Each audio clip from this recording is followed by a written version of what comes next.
औज़ुबिल्लाहिस्समीइल अलीय्यिल अज़ीम मिनश्शैतानिर रजीम।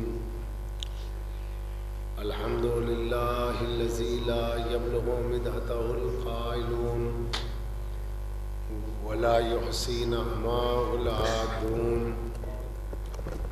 वला युअद्दी हक़्क़हुल मुज्तहिदून फ़तरल ख़लाइक़ बिक़ुदरतिहि नशरर रियाह बिरहमतिहि अस्सलातु वस्सलामु अला अशरफिल अंबिया'i वल मुरसलीन ख़ातमिन नबिय्यीन रहमतल लिल आलमीन अबिल क़ासिम मुहम्मद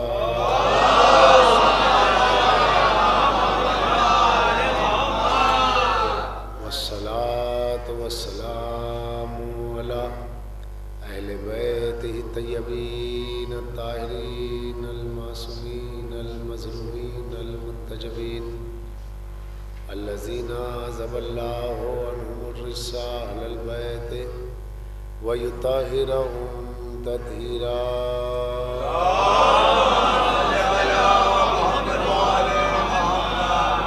व लानतुल्लाहि अला अदाइहिम अजमईन मिनल आन इला क़ियाम यौमिद्दीन। क़ाल अल्लाहु तआला फ़िल क़ुरानिल मजीद वल फ़ुरक़ानिल हमीद। बिस्मिल्लाहिर रहमानिर रहीम। एहदिना सिरातल मुस्तक़ीम। सलावत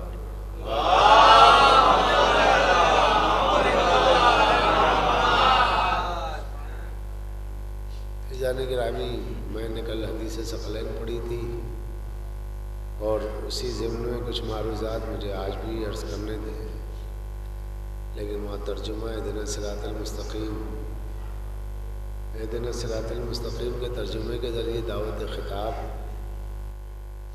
तो हालांकि मैं पढ़ना चाहता हदीस सकलैन ही, लेकिन जिस आयत के ज़रिए मुतारफ़ करवाया गया उसी आयत को हदीस सकलैन के ज़िम्न में मैंने पढ़ा।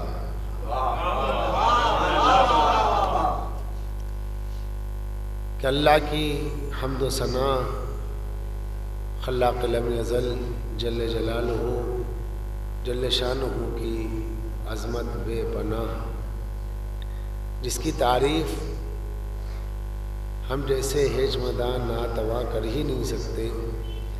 इसलिए उसका करम बालाए करम ये है कि उसने लफ्ज़ें भी दी कि हमारी तारीफ़ करने के लिए लफ्ज़ें भी हमसे लो, हमारी तारीफ़ करने के लिए लफ्ज़ें भी हमसे लीजिए। जब आप लफ्ज़ें भी हमसे लेंगे तो सना का कुछ हक़ अदा होगा जैसे कि हम चाहते हैं। तो अब तुम मांगते हो अल्लाह से, क्या मांगोगे? बताते हम हैं कि मांगो तो अल्लाह से हिदायत मांगो। अब हिदायत क्या हो? तो कोई वो है जिसे हिदायत मिली नहीं है तो वो दुआ करेगा कि पालने वाले मुझे हिदायत मिल जाए। कुछ ऐसे लोग हैं जिन्हें हिदायत मिल चुकी है मगर चलना है तो वो दुआ करेंगे कि मुझे हिदायत के रास्ते पे चला। कुछ वो होंगे कि जिन्हें हिदायत का रास्ता मिल गया वो चलते भी हैं, दुआ करेंगे कि पालने वाले इसी पे कायम रख। क्यों कि वक्त आखिर तक इसी पे कायम रखना इसलिए है कि ख़ातिमा बिल खैर होना बहुत ज़रूरी है। अगर ख़ातिमा बिल खैर नहीं है तो कुछ नहीं है। ख़वाती में अमल पर ख़ातिमा, अमल खैर पर ख़ातिमा ज़रूरी है और अमल खैर पर ख़ात्मे ही की दुआ सबसे अहम दुआ है। तो अब ये है कि सीधे रास्ते पे कौन है कौन नहीं है। इस्लाम में 73 फ़िरक़े हैं। अब इन 73 फ़िरक़ों में हर फ़िरक़ा ये कहता है कि भाई हम जन्नती हैं, हर फ़िरक़ा ये कहता है हम जन्नती हैं। ठीक है, आप अपने को जन्नती कहें इसमें गलत बात नहीं है, मगर दूसरे को जहन्नमी कहें ये बात काबिल बहस है। मसला ये होता है कि जब आप दूसरे को काफिर कहते हैं, दूसरे को जहन्नमी कहते हैं, तब वहाँ से गुफ्तगू होती है। गुफ्तगू ये होती है कि साहब हम काफिर किस बुनियाद पर हैं, बुनियाद तलाश कीजिएगा।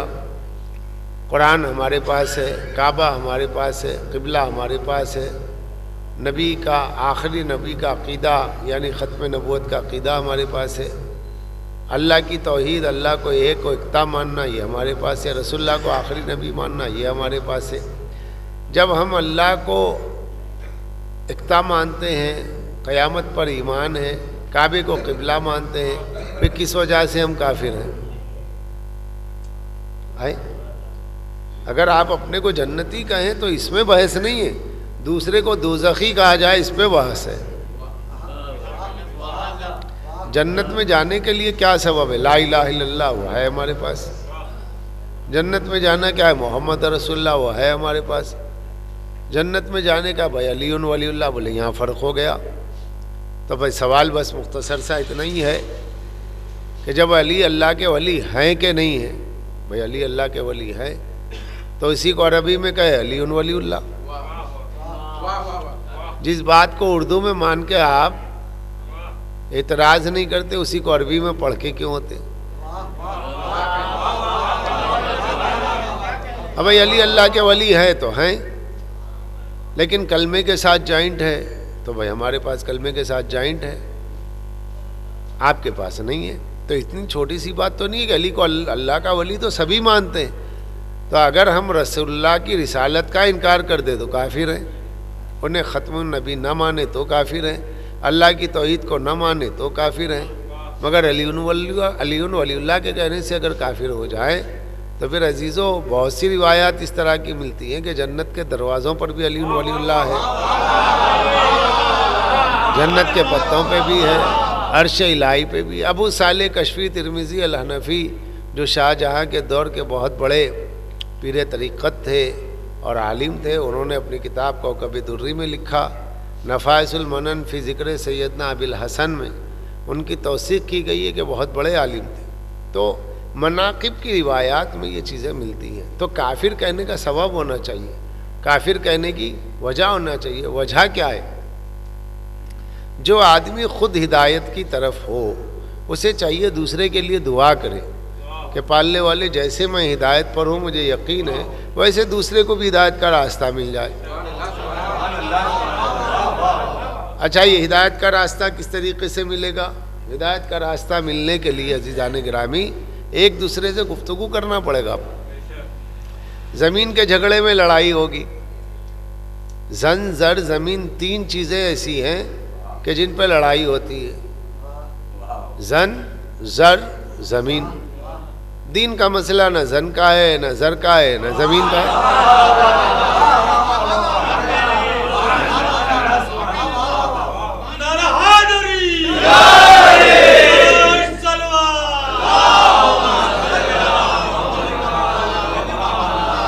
भाई जन यानी औरत, दीन के मसले में औरत का झगड़ा ही नहीं है, दीन के मसले में औरत का जिक्र ही नहीं है, दीन के मसले में माल का जिक्र नहीं है, दीन दीन है।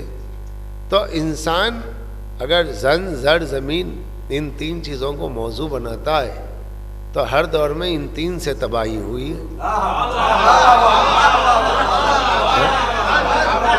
जन है, जर है, ज़मीन है। और अगर आप इन चीज़ों पे छोड़ के दीन पे आ जाएं तो दीन के मामले में चलते कितना हो जो लड़ते हो।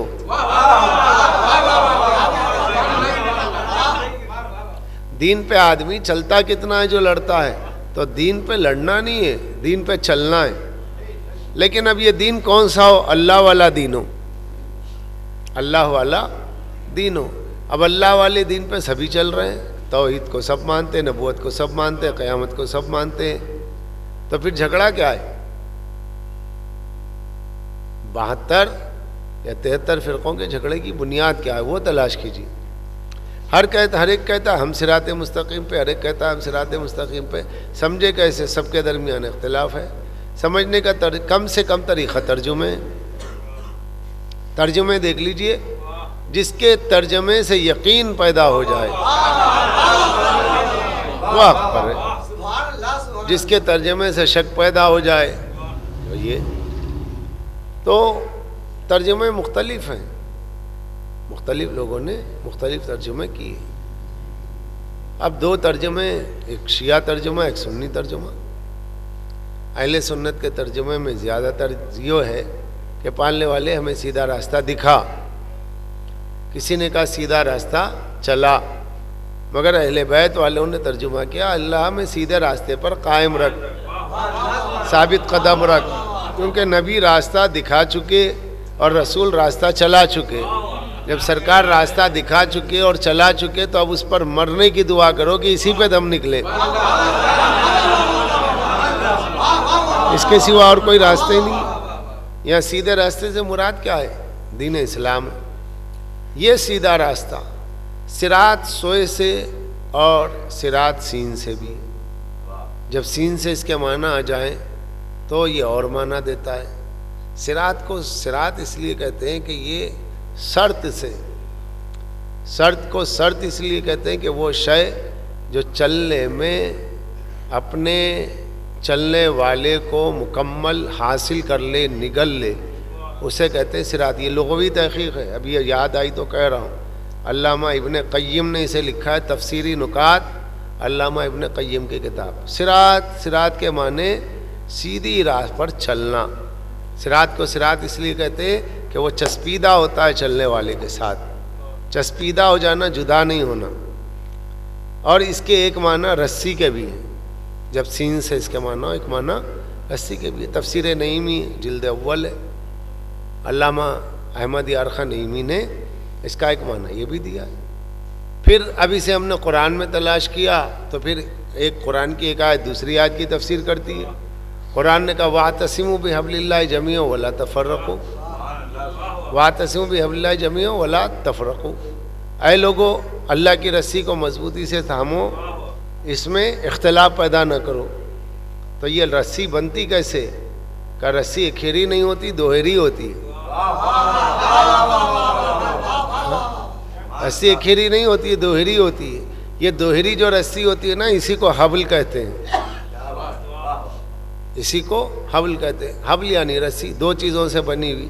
अब वो तलाश करो अल्लाह की रस्सी कहाँ है, दो चीज़ों से बनी हुई। तो रस्सी से मुराद वहाँ पर इस्तिआरा है। वो इस्तिआरा क्या है और किनाया है। किनाया क्या है?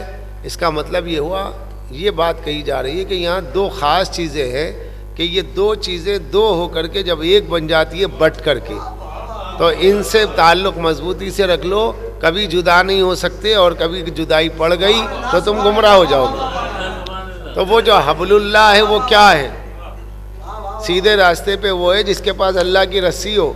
रस्सी दो चीज़ों से बटी होती है। ये दो चीज़ों को तलाश करो कहाँ मिलेंगे, तो हदीस सकलैन में।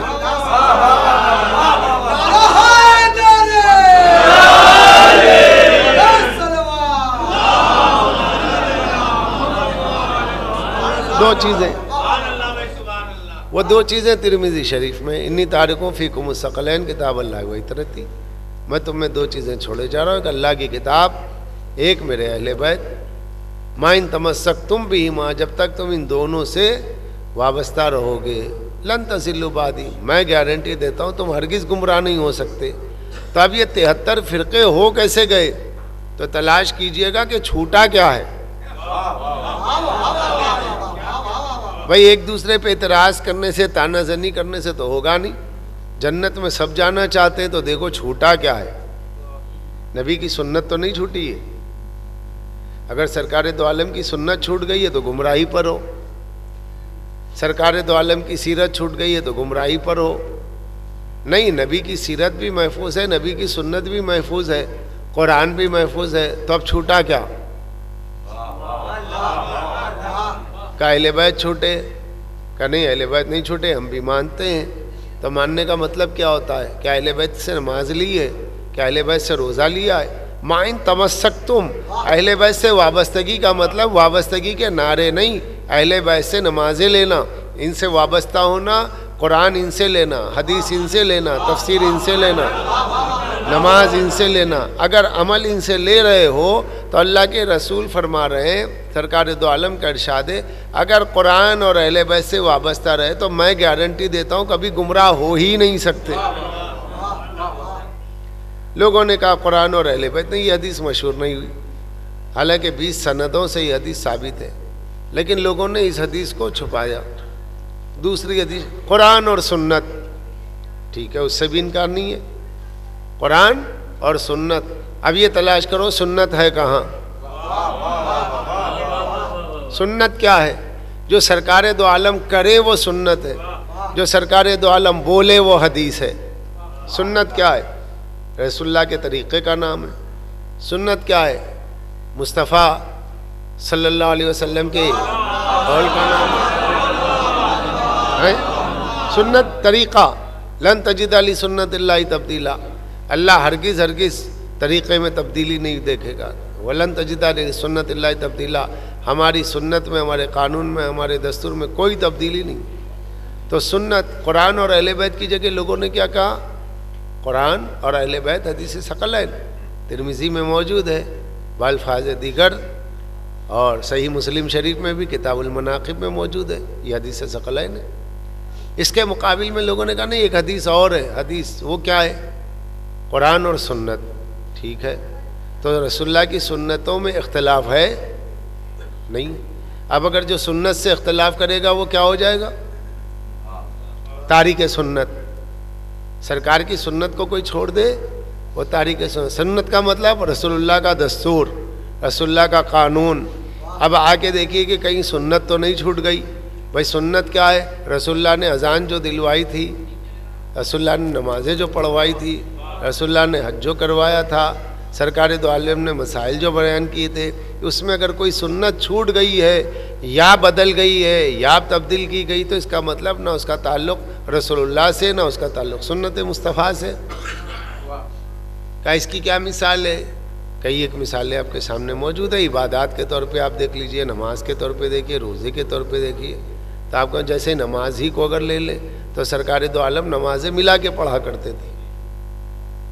सरकार दो आलम नमाजें मिला के पढ़ा करते थे। सही मुस्लिम शरीफ जमा बैनुल सलातैन की रिवायत से मुसाफिर के लिए नहीं, हदीस में हज़रत इमरान इब्ने हसीन और दीगर साहबा कराम से रिवायत मौजूद है कि जहाँ पर उन्होंने लिखा कि हमने रसूलुल्लाह को इस हाल में ज़ोहर और असर, मगरिब और इशा की नमाज़ों को मिलाते हुए पढ़ा, जबकि आप सफ़र में नहीं थे, खौफ में नहीं थे, डर में नहीं थे, अपने जगह पर मौजूद थे, अपनी जगह रहते हुए, मदीने में रहते हुए नमाज़ों को मिला के पढ़ा। इसका ताल्लुक़ हज से नहीं था, बल्कि फरमा रहे सफ़र के बग़ैर, डर के बग़ैर, बारिश के बग़ैर रसूलुल्लाह सल्लल्लाहु अलैहि वसल्लम ने नमाज़ें मिला के अदा की हैं, नमाज़ें मिला के पढ़ी। और उन्वान ही रखा जमा बैनुल सलातीन, नमाज़ें मिला के पढ़ना।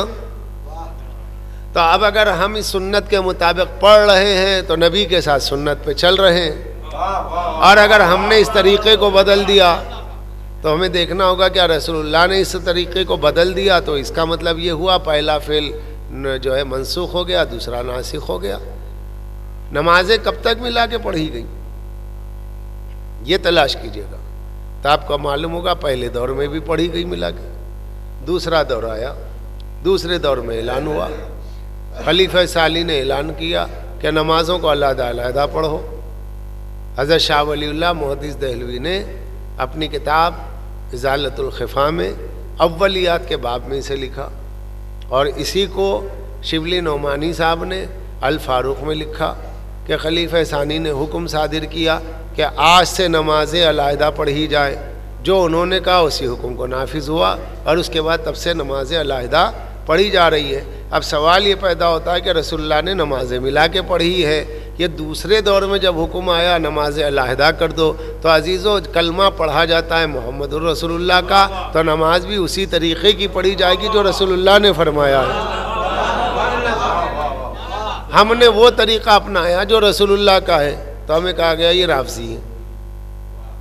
राफ़ज़ी के मतलब छोड़ देने वाले। तो हमने क्या छोड़ दिया? जो तरीक़ा नबी के ख़िलाफ़ है उसे छोड़ दिया,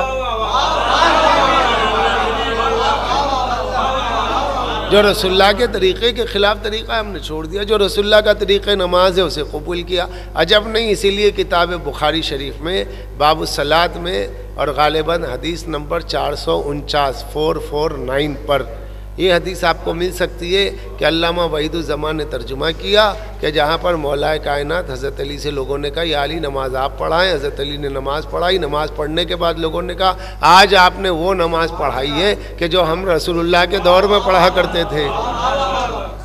ये बुखारी शरीफ में मौजूद है। अगर किसी को इस बात का इनकार है तो मैं बुखारी ला दूँ, आप देख लीजिए, या आप ला दें मैं देखूँ। होना हमें ये नजात चाहिए, हमें लेबिल पे झगड़ा नहीं चाहिए। लेबिल पे नहीं जाना है।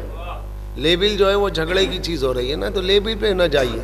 किसके पास इबादत का तरीक़ा रसूलुल्लाह सल्लल्लाहु अलैहि वसल्लम का दिया हुआ महफूज है, जिसके पास मुरसिल आज़म का, जिसके पास नबीउल अंबिया का, जिसके पास सैयदुल बथा का, जिसके पास रसूलुल्लाह का तरीक़ इबादत महफूज है, वही सुन्नत मुस्तफ़ा पे अमल कर रहा है।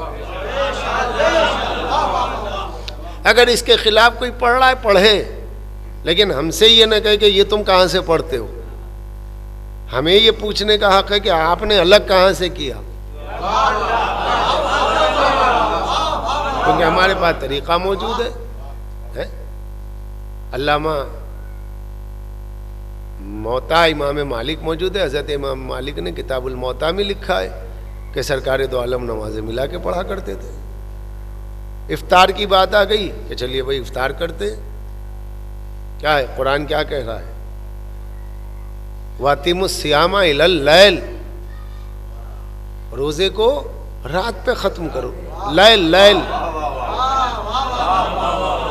लैल किसे कहते? फ़िक़्ह हनफिया में कम से कम कुदूरी की हद तक तो मैंने बचपन में पढ़ लिया था।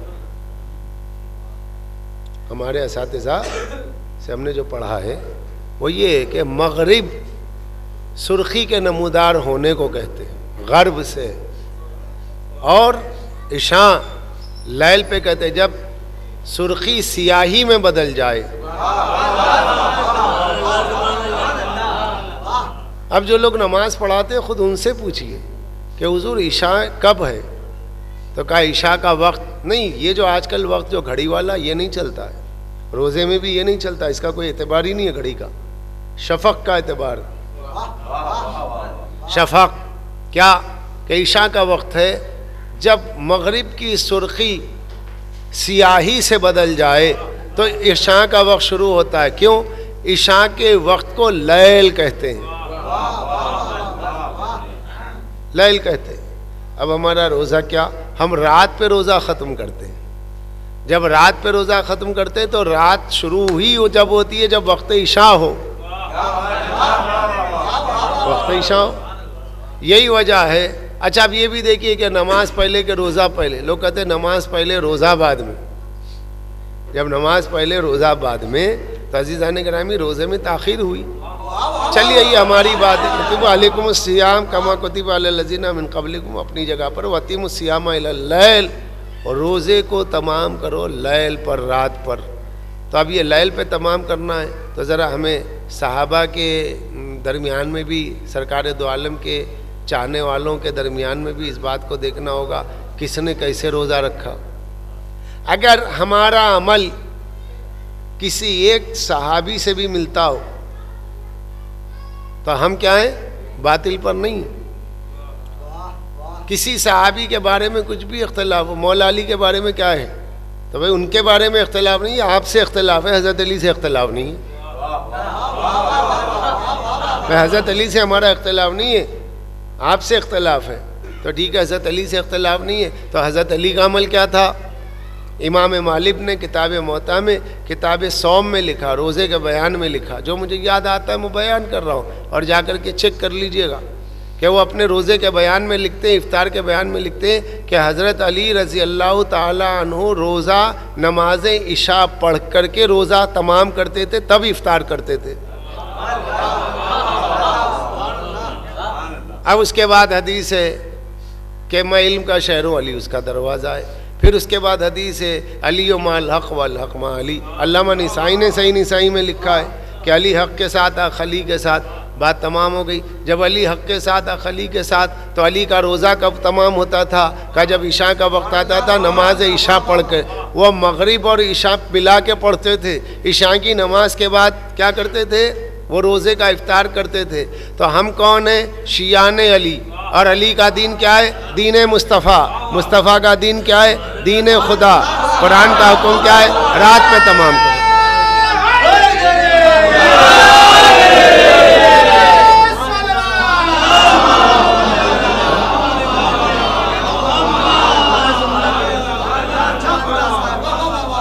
ये कुरान है, ये रसूलुल्लाह की सुन्नत है, तो सुन्नत पे अमल करने वाले तो हम हैं। हमसे ज़्यादा कौन सुन्नत पे अमल करेगा? भाई मिसवाक करना रसूलुल्लाह की सुन्नत है, सुरमा लगाना रसूलुल्लाह की सुन्नत है, लिबास जो है वो लिबास जिस अंदाज से पहनना है का वो भी सुन्नत है।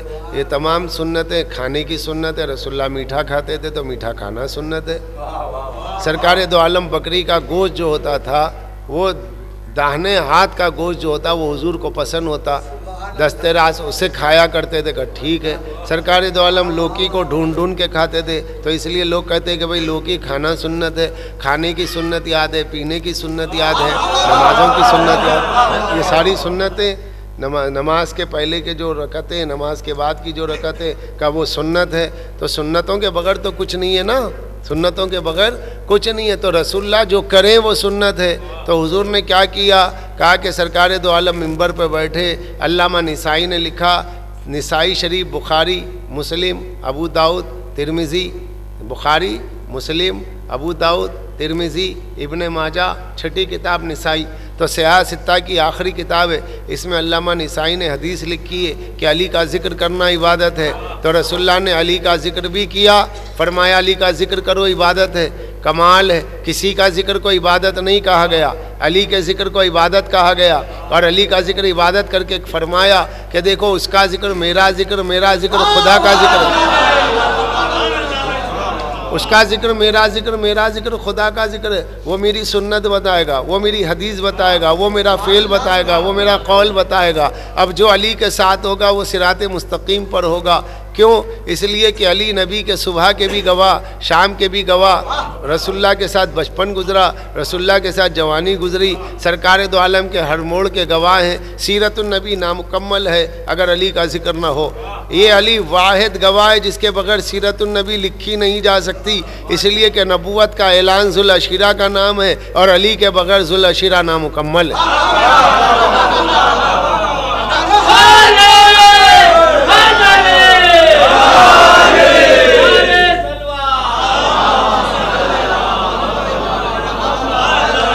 क्या मतलब? सरकार दो आलम ने जब ऐलान नबूवत फरमाया तो उस वक्त हुजूर की उम्र 40 बरस की थी। और वहाँ पे जो खाने का इंतज़ाम किया था सरकार अबू तालिब ने, सरकार अबू तालिब ने किया था। और हज़रत सरकार दो आलम ने फरमाया, है कोई मेरी मदद करने वाला जो इस दीन के रास्ते में तौहीद के लिए मेरी मदद करे? 3 बार आपने कहा, 3 बार भी कोई नहीं उठा। उठे तो मौला अली उठे हैं। और उसके बाद सामने अबू जहल ने क्या कहा? लो भाई अबू तालिब अपने भतीजे की पैरवी करो, ये साथ देंगे मोहम्मद का। ये नहीं कहा कि अबू तालिब तुम हमारे साथ हो जाओ, इसलिए कि तुम तो हमारे दिन पर हो ना। अबू जहल है, अबू जहल है, नहीं कहा अबू जहल कि तुम तो हमारे दिन पर हो। तुम्हारे भतीजे मोहम्मद मुस्तफ़ा सल्लल्लाहु अलैहि वसल्लम जो कह रहे हैं, इनकी बात अली मान रहे हैं, तो अली का दिन अलग हो गया, तुम तो हमारे दिन पर हो ना। नहीं, फरमाया अबू तालिब अब तुम अपने भतीजे की पैरवी करो। देखो तुम्हारे भतीजे क्या कह रहे हैं, बुतों के खिलाफ कह रहे हैं। तो अबू जहल होने के बावजूद अबू तालिब को अपनी तरह अपने जरा काफिर ना समझा।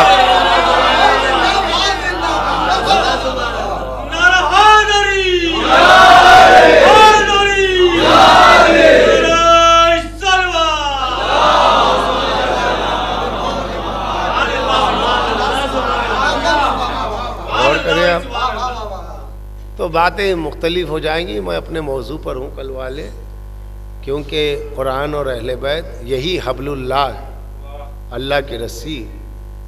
कुरान और अहले बैत ये दोनों अल्लाह की रस्सी है। और जो कुरान में है वो सब अहले बैत में। अगर कुरान में जो कुछ पाया जाएगा वो अहले बैत में पाया जाएगा। अगर आप अहले बैत को छोड़ देंगे कुरान छूट जाएगा।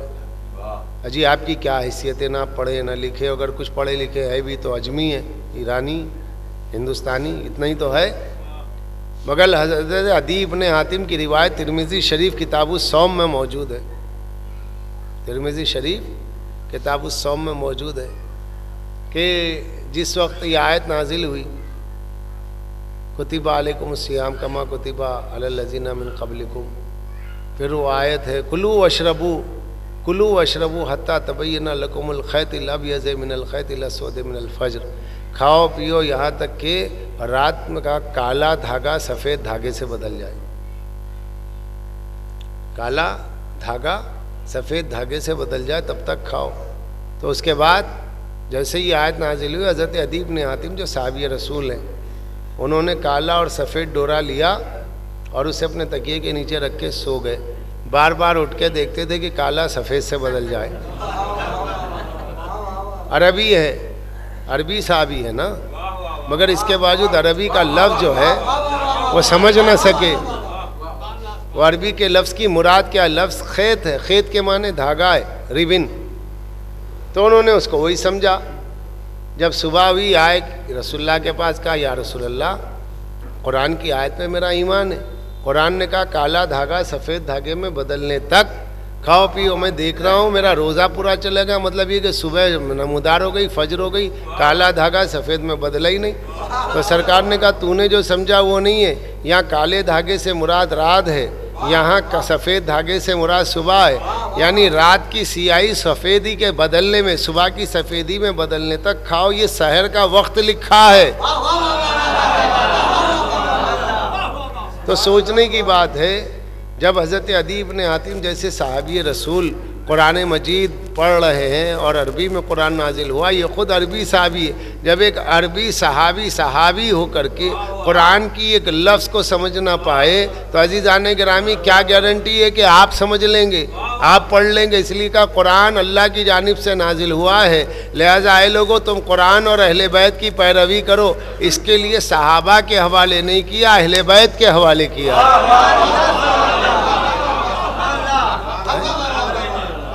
क्यों नहीं किया? क्योंकि सहाबा हमेशा रहते नहीं थे। कोई सुबह गया, शाम आया, कोई देहात में रहते हैं, कोई शहर से बाहर रहते हैं, कोई तिजारत में मसरूफ़ रहते हैं। आप बुखारी में ही देख लीजिए, लोगों ने पूछा कि अबू हुरैरा आप जो रिवायतें आपके पास इतनी ज़्यादा है कैसी हैं? तो उन्होंने कहा भाई तुम लोगों के पास वक्त नहीं है, तुम लोग बाज़ारों में मसरूफ़ रहते थे, लेकिन मैं हुजूर ही के दरवाज़े पे असहाब सुफ़ा में मौजूद था। मेरा खाना पीना कुछ नहीं था, कोई आता खिला देता पिला देता, मैं तो हुजूर की हदीसें ही सुनता था। तो चलो ये है, मगर ये कि ये कब आए? कहा ये 7वीं सदी हिजरी में, ये 7वीं हिजरी में खैबर में मुसलमान हुए। तो जो खैबर में मुसलमान हुआ है उसके पास 5000 रिवायतें हैं, और वो ये कह रहे हैं कि मेरे पास सुबह से शाम तक वक्त इसलिए था कि लोग आके मुझे खिला देते थे, मैं मुसाफिर की तरह रहता था। रसूलुल्लाह की हदीसें मेरे पास महफूज है। मगर 7 हिजरी से पहले जब ये इस्लाम लाए नहीं, तो इससे पहले वाला इस्लाम कौन बताएगा? उससे पहले के अहकामात कौन बताएंगे?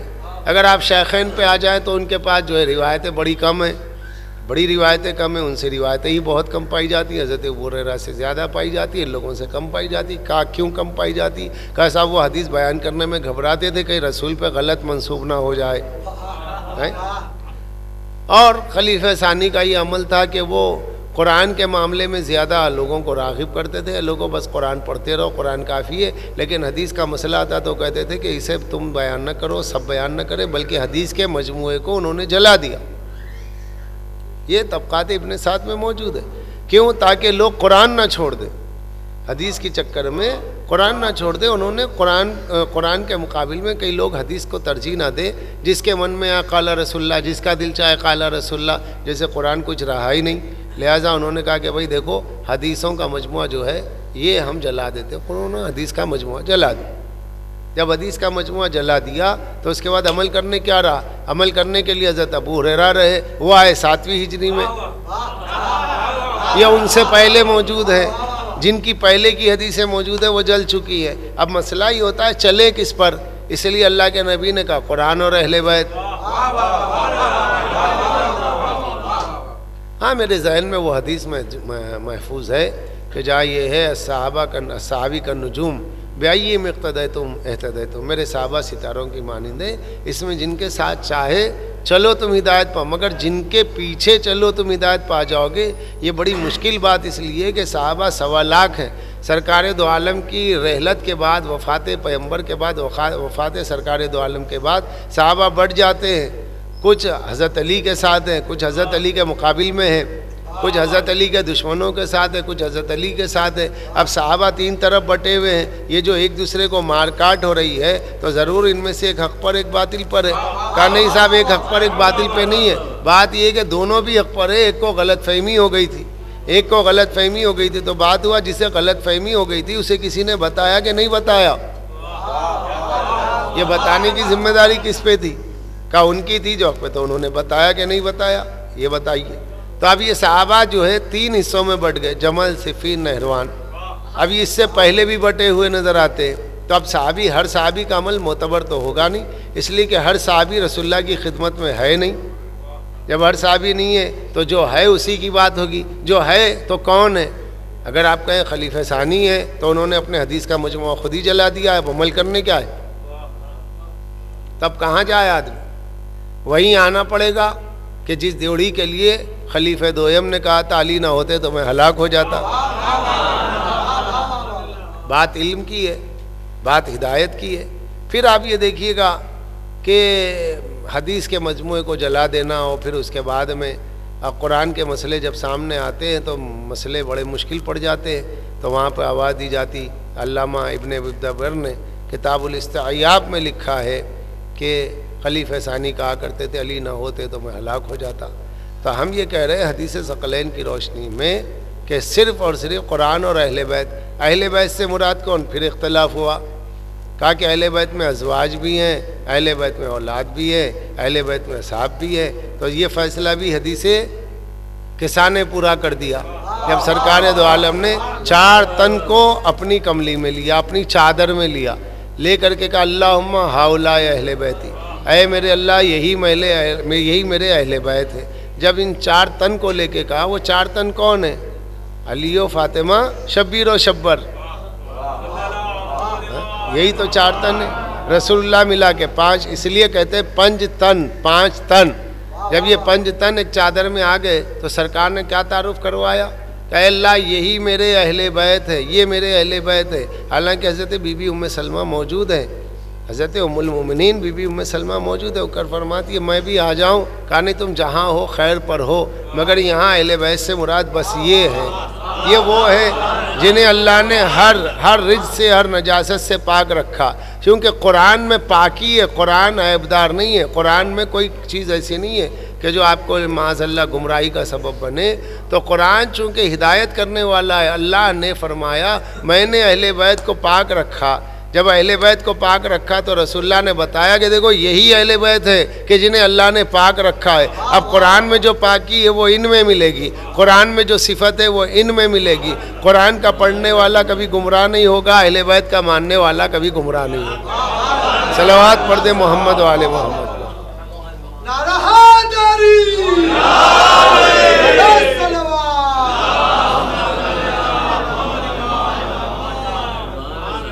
अब अगर हर सहाबी की इक़्तिदा किस तरीके से की जाएगी? एक सहाबी वो भी हैं जो हज़रत अली के मुकाबिल में तलवार लेके खड़े हुए, ये मुआविया। एक वो भी है जो कुरान को नेज़ों पे बुलंद कर रहे हैं, ये उमर बिन अल-आस।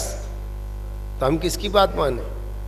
सब तो सितारा, अगर हर सहाबी सितारा हो, अगर हर सहाबी की इक़्तिदा की जाए तो मतलब ये होगा कि कुरान नेज़ों पे बुलंद करना भी सहाबा की सुन्नत में दाखिल हो जाएगा। और उनकी पैरवी में कोई शख्स एक से दूसरा लड़ेगा तो वो कुरान को नेज़े पे बुलंद कर लेगा, छुरा उठा लेगा कुरान को। अरे भाई ये तुम क्यों कर रहे हो? क्या मैं कोई गलत काम नहीं कर रहा हूँ? जब जंग सिफ़ीन में जब हज़रत अमर इब्न आस ने कुरान को नेज़ों पर उठाया तो जब उनका अमल जायज़ हो सकता है तो किसी भी सहाबी की पैरवी करो, जायज़ हो जाएगा। और कर रहे हैं आप? तो अज़ीज़ान गिरामी, हर सहाबी का अमल कभी भी हिदायत के लिए नहीं हो सकता, क्योंकि सहाबा में ऐसे भी है कि जिन्होंने, यानी अच्छे भी हैं बुरे भी हैं, सहाबा के दरमियान में इख्तलाफ। आप सीरत पढ़िए, उससे में आने की ज़रूरत नहीं है। उसूदुल गाबा पढ़िए, उसूदुल गाबा अब्दुल शुकुर काकोरवी साहब का तर्जुमा है। वही तर्जुमा आप पढ़ लिए, आपको मालूम होगा कितने साहबा हैं कि जिनमें दीनदार भी हैं, जिनमें बेदीन भी हैं। बेदीन मैं क्यों कह रहा हूँ, हज़रत हत्तात की रिवायत मौजूद है माविया के दरबार में। हत्तात से माविया ने देखा, हज़रत हत्तात ने देखा, साहबी रसूल है, कि कुछ लोग दरबार में आए, खड़े रहे और उसके बाद कुछ बातचीत हुई, पैसा दे दिया गया, पैसा लियो चले गए। हत्तात ने कहा मैं भी जाऊँ, कहा जाओ। कहा कि पैसा आप मुझे क्यों नहीं देते? कहा मैंने उनका दीन खरीदा है। माविया ने कहा मैंने उनका दीन खरीदा है। किसका दीन? साहबा का दीन। मैंने इनका दीन खरीदा है। हत्तात ने कहा मुझसे भी मेरा दीन खरीद लीजिए। तो उसने इन्हें पैसे दिए, तो इन्होंने कहा मैंने भी अपना दीन दे दिया। तो ये अब्दुल शुकुर काकोरवी साहब का खुद तर्जुमा है उसदुल गाबा में। हत्तात हे के हर्फ में जाके हत्तात, हज़रत हत्तात साहबी के हालात में पढ़ो तो मालूम होगा। हत्तात साहबी ने अपना दीन माविया को बेचा, माविया ने दीन खरीदा। इसका मतलब वो ये हुआ साहबा में दीन खरीदने वाले भी थे, दीन बेचने वाले भी थे।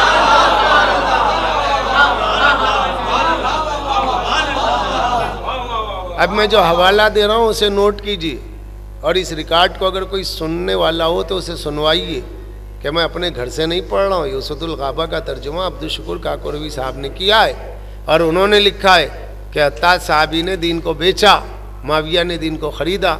फिर आ जाइए फतुल बारी इब्न हजर अस्क़लानी में, किताबुल फितन में, जो उन्होंने बुखारी के जो इंटरप्रियर है, शारह बुखारी है, और इसी का उर्दू तर्जुमा फैज़ुल बारी उर्दू तर्जुमे में मौजूद है। किताबुल फितन में 13वीं जिल्द, बुखारी का 13वां पर, बुखारी का आखिरी हिस्सा किताबुल फितन 29वां पारा है। और इसकी जिल्द में, इसके पारे में जब आप ये देखेंगे कि यजीद के दौर के हालात, कि यजीद को माविया ने खलीफा बनाया, तो उस वक्त आपको मिलेगा हज़रत अब्दुल्ला इब्न उमर जैसी बड़ी शख्सियत को 1 लाख रुपया दिया गया, और उन्होंने 1 लाख रुपए में यजीद की बैत पे हाँ की। अगर मैं गलत कहूँ मेरी ज़बान काट ली जाए। ये रिवायतें, इनको कोई गलत नहीं कह रहा है, इन्हें कोई ये नहीं कह रहा कि ये रिवायतें गलत है। इन्हें लिख कर के लोग इनको मान रहे हैं, तभी तो लिख भी रहे हैं, और लिख कर के ये नहीं कहते कि गलत है। जब तक इन रिवायतों को लिख के गलत ना कहा जाएगा, भाई हम तो सही मानेंगे। बस फ़र्क इतना है कि आप अगर लिख दें तो तारीख़ है, हम अगर पढ़ दें तो तबर्रा है।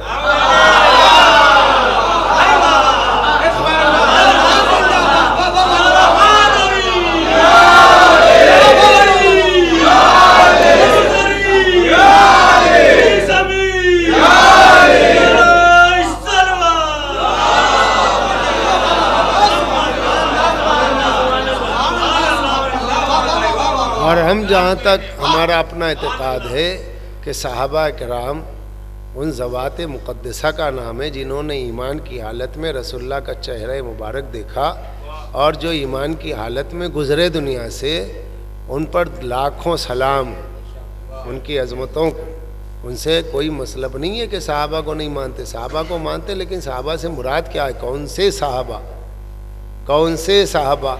इसलिए कि बुखारी शरीफ है, किताबुल हौज़ है, किताबुल हौज़ में ये रिवायत मौजूद है कि क़यामत के दिन सरकार दो आलम बाद सहाबा को देखेंगे तो उनकी तरफ गौर से देखेंगे, और जब फरिश्ते आएंगे और फरिश्ते आकर के फ़ौरी उन्हें हटा देंगे कि तुम क्यों कौसर पे खड़े हो। सरकार फरमाएंगे तो मेरे सहाबा हैं। वो कहेंगे कि आपको क्या पता है हुजूर, आपके जाने के बाद इन्होंने दीन में नई नई बातें ईजाद की थी, नई नई बातें एहदास किया था, दीन में नई नई बातें ईजाद की थी। तो हुजूर फरमाएंगे अरे मैं तो जब तक ज़िंदा रहा, मैं जब तक दुनिया में रहा इन्हें देखता रहा, ये मैं समझता था मेरे सहाबा है। बहरहाल बुखारी की रिवायत का मैं मफ़हूम पेश कर रहा हूँ। किताब बदौल खल्क़ के पारे में आपको मिलेगा बुखारी शरीफ में। पूरे बयान का मैं ज़िम्मेदार हूँ कि सरकार कहेंगे ये मेरे सहाबा हैं, सरकार कहेंगे ये मेरे सहाबा हैं, मगर वहाँ पे फरिश्ते क्या कहेंगे? आप क्या जाने आपके बाद इन्होंने क्या क्या किया। तो हर सहाबी हमारे पास मोतबर नहीं है, वही मोतबर है कि जिनमें दीन में कोई नई चीज़ पैदा न की हो। अब रसूलुल्लाह के हयात में जो नहीं था अगर बाद में पैदा किया तो वो नई दीन है, नई चीज़ है। जैसे तरावी रसूलुल्लाह की ज़िंदगी में नहीं थी, सरकार दो आलम ने कभी तरावी पढ़ी नहीं, पूरी बुखारी शरीफ में कहीं तरावी का लफ्ज़ हुजूर के लिए है ही नहीं। तो जो अमल हुजूर ने नहीं किया उसे नया नाम दे करके ईजाद करना, यह नया दीन हुआ। जो नया दीन होगा वो बाद वाला होगा, और जो वो दीनुल्लाह है वो सरकार दो आलम का दीन है। हम बुखारी पढ़े तो सुने नहीं जाता, हम मुस्लिम पढ़ो सुना नहीं जाता, रिवायतें आपकी ये पढ़ हम रहे हैं। मैंने कितना बड़ा जुमला कहा, रिकॉर्ड हो रहा है, अगर मेरा जुमला गलत साबित हो जाए मुझ पे केस करो, पुलिस के निगरानी में डिबेट रखो, मुनाजरा रखो, मैं जो कह रहा हूँ वो कहूँगा। साहबा में दीन फरोश लोग भी थे, इससे मुझे कोई इतराज़ नहीं, क्योंकि माविया ने दीन खरीदा, इन्होंने दीन बेचा, इन्होंने दीन बेचा है। वो भी साहबा हैं जो क़यामत में हौज़े कौसर से हटाए जाएंगे। हटाने का सबब क्या होगा? इन्होंने दीन में नई चीज़ ईजाद की। किसने नई चीज़ ईजाद की? देखो ना, जो चीज़ रसूलुल्लाह की हयात में ना हो बाद में पाई जाए बतौर दीन के, वही तो है। अस्सलातु खैरुम मिनन नौम किसकी ईजाद है? तरावी किसकी ईजाद है? और जुमा में तीसरी अजान किसकी ईजाद है? तीसरी अजान तीसरे खलीफा की ईजाद है, तरावी दूसरे खलीफा की ईजाद है। ये जुमा में जो तीसरी अजान है तीसरे खलीफा की ईजाद है, बुखारी में मौजूद है। और अहमद रज़ा खां बरेलवी जैसी शख्सियत ने, जिसे इमाम अहले सुन्नत कहते हैं, उन्होंने किताब लिखी अजान इंदल मिंबर। अजान इंदल मिंबर किताब में वो लिखते हैं कि ये तीसरी अजान जायज़ नहीं है, तीसरी अजान जायज़ नहीं है। सहाबा ने एतराज़ किया कि तुमने तीसरी अजान क्यों ईजाद कर दी है? कहा लोगों की सहूलत के लिए। कहा तुम्हारी सहूलत का ख्याल रसूलुल्लाह को ज़्यादा है कि आपको ज़्यादा है?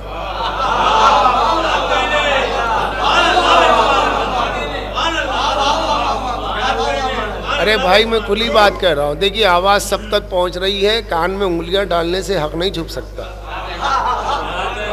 सिर्फ एक बात है, अगर मैं किसी खलीफा की तौहीन करूँ, किसी खलीफा का नाम लेके कोई ऐसी लफ्ज़ें कहूँ कि जो आपके लिए बारे खातिर हो जाएं, तब आप मुझे कहिए। मैं तो सिर्फ रिवायत पढ़ रहा हूँ,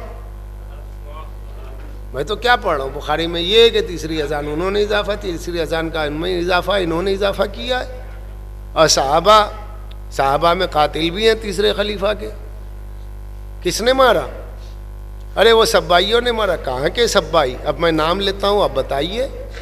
तीसरे खलीफा के कातिल का नाम उमरो बिन हुमक खुजाई, बदरी साहबी है। साहबा के हालात में इनका नाम है कि उमरो बिन हुमक खुजाई साहबी रसूल है। इन्होंने जो छुरा मारा था, ये कौन है? साहबी है। बशर बिन कनाना ने तीसरे खलीफा के सर पे लाठी मारी है। बशर बिन कनाना कौन है? अब्दुल शुकुर काकरवी साहब ने जो हयातुस साहबा, वो उनकी जो उसदुल गाबा है उसमें देख लीजिएगा। दारुल उलूम देवबंद से छपी है हयातुस साहबा, इदरीस कांदलवी साहब की, उसमें पढ़ लीजिएगा।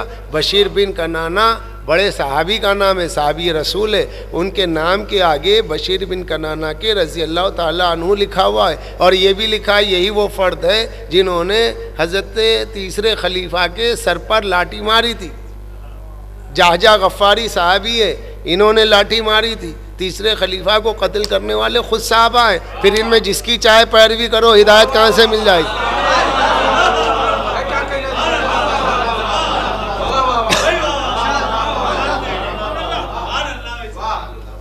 अब ये सोशल मीडिया का दौर है, 3-4 आदमी की मजलिस का बात नहीं है, बात सोशल मीडिया की। ये बातें सब तक जाएंगी। तौसीफ़ुर रहमान के जवाबात में मैं ये सब चीज़ें पढ़ चुका हूँ। अक्लमंद शियों से सवालात जो उसने कायम किया था यूट्यूब पर, और एक ज़माने तक किसी ने जवाब नहीं दिया, खादिम ने जवाब दिया उसका पूरे हवाले जात के साथ। और तौसीफ़ुर रहमान ही की रटी रटाई चीज़ों को लोग लेकर के अपने जलसों में बयान करते हैं। हमारा सवाल है, हमारा सवाल है। क्या सवाल है? सवाल आज तक ऐसा आया ही नहीं जिसका जवाब ना हो। ठीक है, सवाल हम सुनने के लिए तैयार है, मगर हमारे भी तो कुछ सवालात हैं। आखिर इसका कब जवाब दिया जाएगा? सब सहाबा अगर हिदायत और पैरवी के लायक हैं तो तीसरे खलीफा के कातिल भी साहबा हैं। पढ़ने के लिए भी दिल चाहिए और सुनने के लिए भी दिल चाहिए।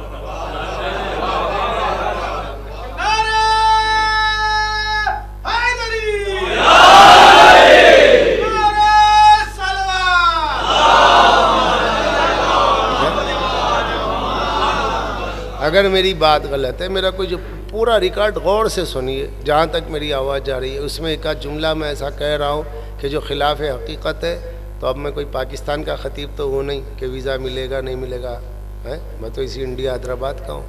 जब चाहे आप सवाल कीजिए, फ़ोन कीजिए, वो फ़ोन भी सामने आ जाएगा पब्लिक के, छुपाने की क्या ज़रूरत है। तो जो बातें हुई हम रसूलुल्लाह का कलमा पढ़ते हैं, हम हुजूर की नबूवत को मानते हैं, रसूलुल्लाह आखिरी नबी हैं, उनका जो हुक्म होगा वही कानून माना जाएगा, उसके खिलाफ जो होगा हम नहीं मानेंगे। अब रसूल के हुक्म को जो ना माने वो तो मुसलमान है, और जो खलीफा के हुक्म को ना माने वो काफिर है। ये एक अजीब फलसफा हो गया साहब। कलमा रिसालत का पढ़ा जा रहा है कि खिलाफत का पढ़ा जा रहा है? अगर खलीफा का कलमा पढ़ा जा रहा है तो उनकी शरीयत पे चलिए। शरीयत मोहम्मदी, तो शरीयत नमाज का नाम है, रोज़े का नाम है, जुमा का नाम है, अजान का नाम है, और वहीं सारी चीज़ें बदली हुई है। अभी तो मैं कही नहीं रहा हूँ कि जहरा की नाराज़गी, नहीं छोड़िए ये सब चीज़। जहाँ मैं फिदक पढ़ूंगा लोग कहेंगे भाई एक बाग फिदक का झगड़ा है। अरे भाई बाग फिदक छोड़िए, नमाज का क्या होगा? हम इबादत की बात कर रहे हैं, इबादत पे आइए ना। वो तो हम पढ़ ही नहीं रहे, वो पढ़ेंगे तो आप तो मतलब यही सुन के लोगों से सुना नहीं जा रहा, वो कहाँ से सुनेंगे? वो भी एक अजीब बात है। लोग कहते हैं एक छोटी सी, नहीं बच्चे हमारे माशाल्लाह बड़े हो रहे हैं, सब सुन रहे हैं और ये चीज़ें याद रहे। पता नहीं ज़िंदगी की कौन सी मजलिस आखिरी मजलिस हो जाए, लिहाजा जो बातें मेरे जहन में आती है, जो हवाले मेरे पास है, क्योंकि मैंने स्टडी की, मैंने खुद स्टडी की है। यहाँ शिया विया कोई बनाता नहीं है, स्टडी करके बनता आदमी। ऐसा नहीं है कि शिया कौम मेरा घर चला रही भाई। शिया कौम, अरे भाई शिया हो गए, शिया तो शिया क्या घर चला रहे हमारा? क्या शिया हमारे घर का किराया दे रहे? नहीं, दीन फरोशों से हमें बचना है। हमें तो ये देखना है कि भाई इबादत में इजाफा कोई नहीं कर सकता, ना इबादत घटाई जा सकती है, ना इबादत में बढ़ाई जा सकती है। हम तो इबादत के मसले पर हैं। फिदक पे भी अगर आप, अरे देखिए ये लोग कहते हैं कि बीबी नाराज़ थी और माज़अल्लाह वो इतने से फिदक के और बाग के लिए नाराज़ हो गई। बाग की बात नहीं है, नाराज़गी है सैयदा का रीज़न सुनो। मैं फिदक नहीं पढ़ रहा हूँ, मैं अज़ाए फ़ातिमी में नहीं पढ़ रहा हूँ इस टाइम, मगर एक जुमला बता रहा हूँ। कानून शरीयत पर अमल न होने की वजह से सैयदा नाराज़ है। मसला जायदाद का नहीं है, मसला मीरास का है, और मीरास का हुक्म कुरान में मौजूद है, लिज़्ज़करि मिस्ल हज़्ज़िल उन्सैन। और सरकार ने फरमा दिया मुझसे मंसूब जो भी कौलो कुरान से देखो, अगर खिलाफ कुरान हो दीवार पे मार दो। सरकार ने खुद ही तो बयान किया, सरकार ने खुद ही तो बयान किया कि जो बातें मुझसे मंसूब की जाए, हर कोई कहेगा काला रसूलुल्लाह, वो है भी या नहीं है? तो हुजूर ने कहा खिलाफ कुरान से देखो ना। अगर कुरान तायद करे तो मेरा कौल है, तायद ना करे तो दीवार पे मार दो, मेरा कौल ही नहीं है। अब खलीफा ने कहा कि भाई सरकार दो आलम की दुख्तर फरमा रही हैं कि मेरा मीरास में हिस्सा है। किस में? खैबर में मेरा मीरास में हिस्सा है और ज़मीनों में। तो वहाँ से जवाब आ रहा नहीं, ला नरिस वला नुरिस, नानु माशरल अंबिया ला नरिस वला, क़ाल रसूलुल्लाह ने कहा नानु माशरल अंबिया, हम गुरोह अंबिया, ला नरिस वला नुरिस, ना हम वारिस करते ना हमारा कोई वारिस होता है। मा तरकना सदका, जो छोड़ के जाए वो सदका है। तो अभी ये रिवायत है, ठीक है भाई आप सुनिए, हम किसी को बुरा नहीं करें, पूरी अच्छी तरीके से सुनिए। पहले खलीफा ने, जिन्हें आप पहला खलीफा मानते, उन्होंने हजरत फातिमतुज़ ज़हरा सलामुल्लाह अलैहा के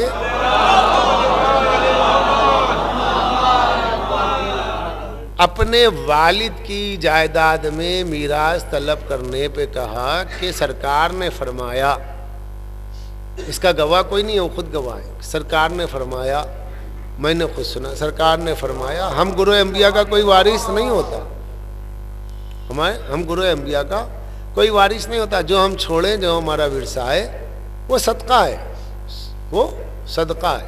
हो गई बात। अब ये रिवायत को कुरान से देखना होना है कि नहीं देखना है? क्योंकि उम्मत में दो तबके पाए जा रहे हैं जिनमें बड़ी देंगा मुश्ती और लड़ाई झगड़ा हो रहा है, तो इसे कुरान ही से तो हल करेंगे ना।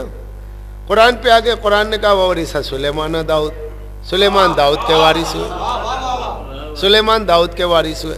आपने कहा हाँ ये आयत है, मगर वो मीराज जो है नबूवत है। तो पहली बात ये है कि यहाँ जायदाद की बात चल रही है। मीरास अगर नबूवत हो जाती तो नूह का बेटा भी फिर नबी हो जाता।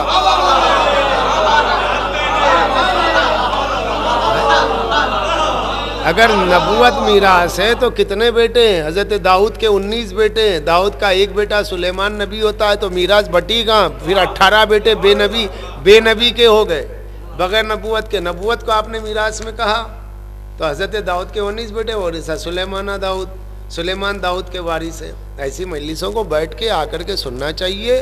अब मेरे पास वक्त नहीं है, मैं तो जा रहा हूँ, वरना मैं जहाँ जहाँ जाता हूँ 1 मजलिस पढ़ूँ, 10 मजलिस पढ़ूँ, 5 मजलिस पढ़ूँ। मेरा तरीक़ा ये है कि मैं जब सामीन मुझे वक्त देते हैं तो मैं उनके वक्त के लिए कहता हूँ जो कुछ मैंने बयान किया आप मजलिस के बाद पूछिए या दिन में एक इजलास रखिए, आइए बैठिए। जहाँ जाता हूँ अहले सुन्नत कसरत से सुनते।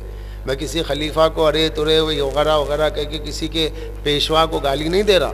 मैं सिर्फ जो हक़ाइक़ किताबों में स्याह सित्ता में लिखे हुए मैं वो बयान कर रहा हूँ, आईना दिखा रहा हूँ। अगर आईने को अगर आप देखना नहीं चाहते हैं तो आपकी सियाह रंगत है, आईना कभी झूठ नहीं बोलता है।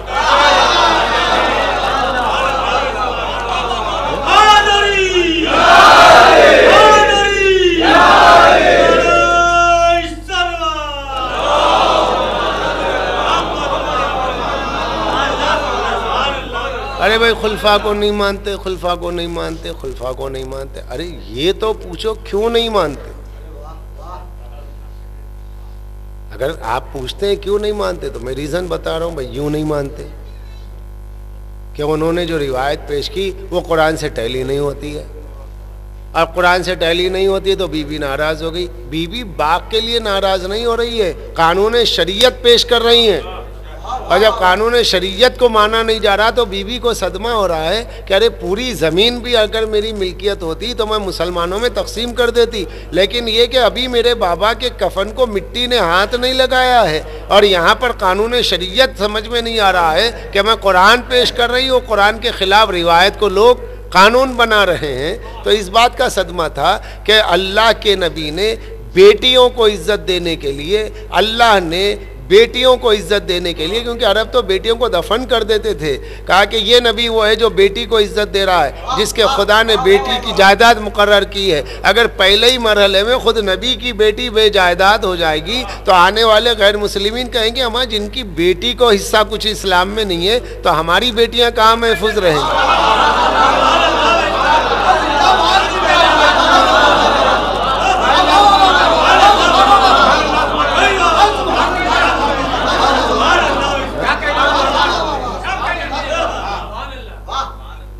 और कीजिएगा, ये हंसने की बात मुस्कुराने की बात नहीं है। मैं जो कह रहा हूँ साफ बात कि भाई इस्लाम का देखिए, बेटियों को आलम जाहिलियत में लोग दफन करते थे जिंदा। का इस्लाम दीन रहमत है, रहमत का दीन। रहमत क्या है? का बेटी का हक मुकर्रर है। लोग कहेंगे भाई ये अजीब है, भाई बेटियों का हक है मुकर्रर, और जब नबी की बेटी ही को जायदाद ना मिली तो इस्लाम का क्या भरोसा? कल कोई मौलवी आए कह दे कि आयत कैंसिल हो गई तो हम तो इस्लाम में आके फंस जाएंगे, फंस जाएंगे। ये मैं एक जुमले मोतरज़ा के तौर पे कह रहा हूँ। हक़ाइक़ बस इतने हैं कि सैयदा नाराज़ी एक बाग, अजी एक बाग नहीं, मिशकात शरीफ की रिवायत है कि अगर कोई शख्स किसी की एक बाली ज़मीन गस्ब कर लेगा तो क़यामत के दिन अल्लाह एक तौक उसके गले में ज़मीन के वज़न के बराबर उसकी गर्दन में डाल देगा। हमारे मालिक तो बड़ा रहीम व करीम है, वो जिसकी ज़मीन एक बालिश गई है तो अपनी रहमत दिखा दे, जन्नत दे दे। ना, मेरे और मेरे बंदे के दरमियान में कुछ कमी हो गई तो मैं कमी बेशी कर दूंगा, लेकिन किसी पे जुल्म करके आया तो मैं बर्दाश्त नहीं करूंगा। क्यों? कि अगर किसी जालिम को मैंने बर्दाश्त कर लिया तो इसका मतलब ये होगा मैं जालिम का दोस्त हूँ ना। मेरी इबादतों में कमी हो गई, नमाजों में कमी हो गई, मैं माफ़ कर दूंगा। रोज़े में कमी हो गई, रोज़े नहीं रख पाया, लेकिन नादिम था कि पालने वाले रह जाता, गर्मी बहुत थी नहीं रहने पाया, वो ठीक है मेरा उसका, लेकिन बंदे का अगर हक रख के आए तो मैं कैसे माफ करूं? तो जब एक आम मुसलमान की एक बाली जमीन कोई खा ले तो वो मुल्ला नहीं बच सकता महशर में, तो अजीजो ज़हरा का हक खाने के बाद में खलीफा कैसे बच जाए?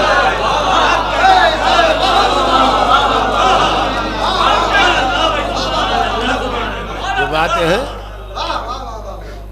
साहबा को बुरा कहते, साहबा को बुरा, तो नाम सुनो किन्हें बुरा कहते और क्यों कहते? हमारे अब्बा की जायदाद खाई है, हम हिंदुस्तानी, वो अरबी, 1400 साल का ज़माना, ज़बान अलग, कौम अलग है, नस्ल अलग, रंग अलग, मिजाज अलग, सब कुछ अलग है। हमें क्या दुश्मनी है भाई किसी से? हम बैठे बैठे आपको नाराज़ कर दे? नहीं नहीं नहीं। जो चोर को चोर कहा जाएगा, शरीफ को शरीफ कहा जाएगा, नमाजी को नमाजी कहा जाएगा, शराबी को शराबी कहा जाएगा। लेकिन बात यह है कि ये जब रिवायतें सामने आती है तो मैं एक फाइनल बात कर रहा हूँ आपसे, हालांकि बड़ी नींद की हालत में उठा था, लेकिन एक हुक्म आले मोहम्मद बयान हो रहा है, एक साफ बात, बिल्कुल बात। अब मैं जानता हूँ बाहर जो लोग सुन रहे हैं वो अपने मोबाइल में भी रिकॉर्ड कर रहे हैं कहीं सुनवाने के लिए, मगर जिन्हें सुनवाने के लिए रिकॉर्ड कर रहे हैं अगर उन्हें खुद लेके आ जाइए तो बहुत अच्छी बात है।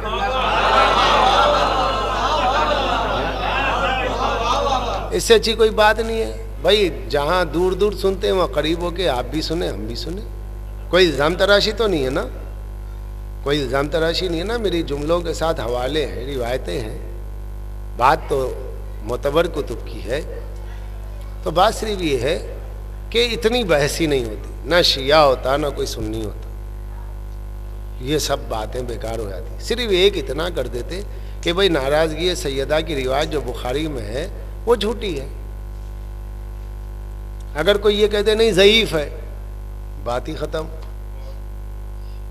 आपका आलम ये है, नसीहत शिया किताब छपती है, इत्तेशामुद्दीन मुरादाबादी की कदीम किताब, अब उसके अंदर डटाई है। आप बुखारी की रिवायत को सही भी कहते हैं, नाराज़गी सैयदा की रिवायत को सही भी मानते हैं, उसके बाद कहते हैं कि नाराज़गी सैयदा गलत है। इसका मतलब आप सैयदा को गलत कह रहे हैं। तो फिर कोई एक भी ऐसा भी होगा जो नबी की बेटी की तरफ से भी बोलेगा। अगर आप कहते कि मियाँ इसमें कौन सही कौन गलत, क्या फैसला होगा, सीधी बात यह है कि ये रिवायत ही गलत है, तो कम से कम मुसलमानों के दरमियान में फ़िरका बंदी ना हो, इसका ही लिहाज करके मुहद्दिसीन अहले सुन्नत अगर इन रिवायत को, इस तरह की रिवायतों को कहते कि रिवायत गलत है, ज़ईफ़ है, तो कोई शिया आलिम बोलता ही नहीं, बोलता कि भाई जब यही ज़ईफ़ करें तो ज़ईफ़ रिवायत पे गुफ्तगू क्या हो। ये दो चार लोग जो बैठे हुए हैं, मैं दो चार लोगों की बात नहीं कर रहा हूँ, मैं ये कर रहा हूँ कि बात रिकॉर्ड के ज़रिए दुनिया तक जाती, तो वो इसे सुने, वो इसे याद रखें। जब आप इन रिवायतों को गलत ही नहीं कहते तो फिर बहस का दरवाज़ा खुला है कि हम कुछ बोले। भाई दोनों में से एक फरीक ही तो है ना जो हक पे होगा। वो जो कुरान से रिवायत टैली नहीं हो रही तो सैयदा कह रही है नाराज़गी, नाराज़गी किस बात पे? आप भी ये करें भाई खलीफा ने अपने लिए तो नहीं रख लिया, भाई अपने लिए नहीं रखा, गरीबों में बांट दिया, अपने लिए नहीं रखा, उसका एक हिस्सा नहीं खाया, दिया क्यों नहीं? देने में माने क्यों हो गए? हदीस बयान की तो हदीस गलत साबित हो रही है, कुरान साबित हो रही है, लिहाजा नाराज़गी सैयदा की बुनियाद पर हम खुलफा को नहीं मानते। पहले और दूसरे खलीफा को न मानने की बुनियाद क्या है? नाराज़गी सैयदा। उसके बाद दूसरी वजह क्या है कि सरकार दो आलम ने दवात व कलम के मसले में अपने हुजरे से लोगों को उठा दिया न देने पर, कौम अन्नी, क्योंकि कहने वाले खलीफा सानी थे जिन्होंने कहा कि नहीं नहीं रसूलुल्लाह पे दर्द की शिद्दत है, इश्तद्द वजहु क़द ग़लबा अलैहिल वजह, इन पे दर्द गालिब है। ये दर्द गालिब है कि तशरीह में इब्न हजर अस्क़लानी ने लिखा, इससे मुराद है हिज़यान। हिज़यान के माना क्या है? बहकी बहकी बातें करना। हो गई बात तमाम।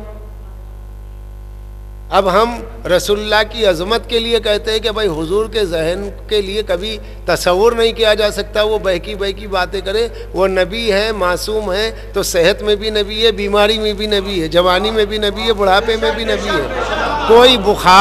कोई बुखार नबी के दिमाग पे असर नहीं कर सकता, उन्होंने कहा। अब ये सब फजूल बातें नहीं कि हज़रत अली ने दवात क्यों नहीं दिया, वो थे ही नहीं वहाँ पे, किसी रिवायत से साबित करो हज़रत अली वहाँ थे? वो थे ही नहीं, वो उस मुकाम पे ही नहीं थे। जब वो उस मुकाम पे नहीं थे तो देते क्या?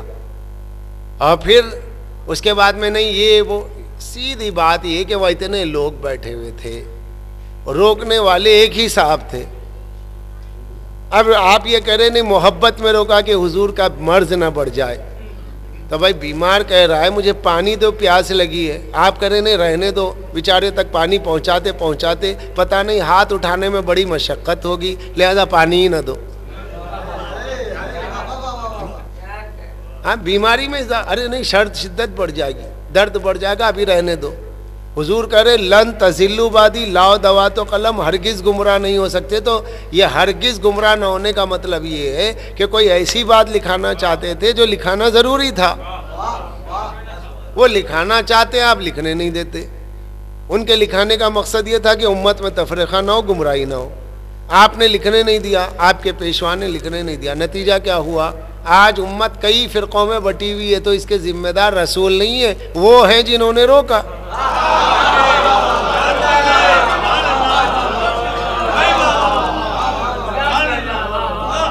वो है जिन्होंने रोका। हुजूर ने कहा कौम अन्नी, यहाँ से निकल जाओ, हुजरे से निकल जाओ।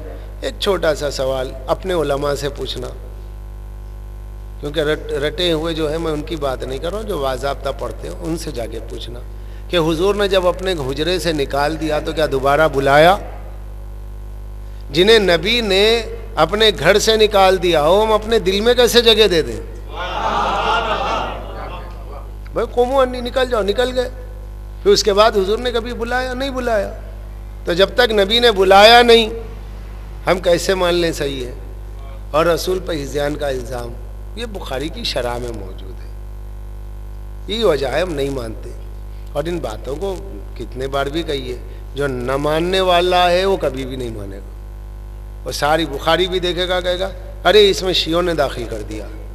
मुरादाबाद में कुछ साल मैंने मजालिस पढ़ी थी, वहाँ एक साहब आ गए, कहा साहब वो आपसे बात कर, ये तशरीफ़ लाइए, बातचीत के दरवाजे हमेशा खुले हुए हैं, आप बात करना कब चाहते? बैठिए, क्या बात है? ये साहब नहीं है। हमने कहा लीजिए बुखारी लाइए, लेके आए। आप ही की लाई हुई है, हमारी नहीं है। हाँ लाइए, उसमें ये देखिए, अरे ये शियों ने दाखिल कर दिया है,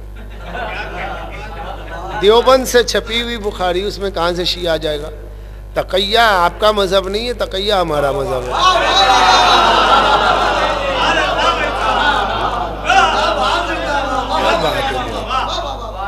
बातें बहुत हैं, बातें बहुत हैं।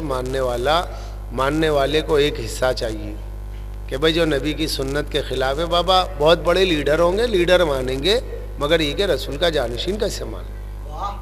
एक आम बात कर रहा हूँ मैं अपनी बात नहीं कर रहा हूँ। मैं तो कभी किसी गुस्ताखे रसूल को साहबी मान ही नहीं सकता।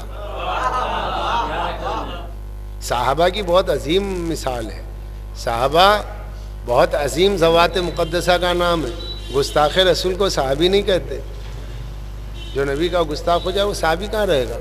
साहबा कह के आपकी मुराद अगर सिर्फ 3 खुलफा है तो फिर औरों का क्या होगा? उनका जिक्र क्यों नहीं किया जाता?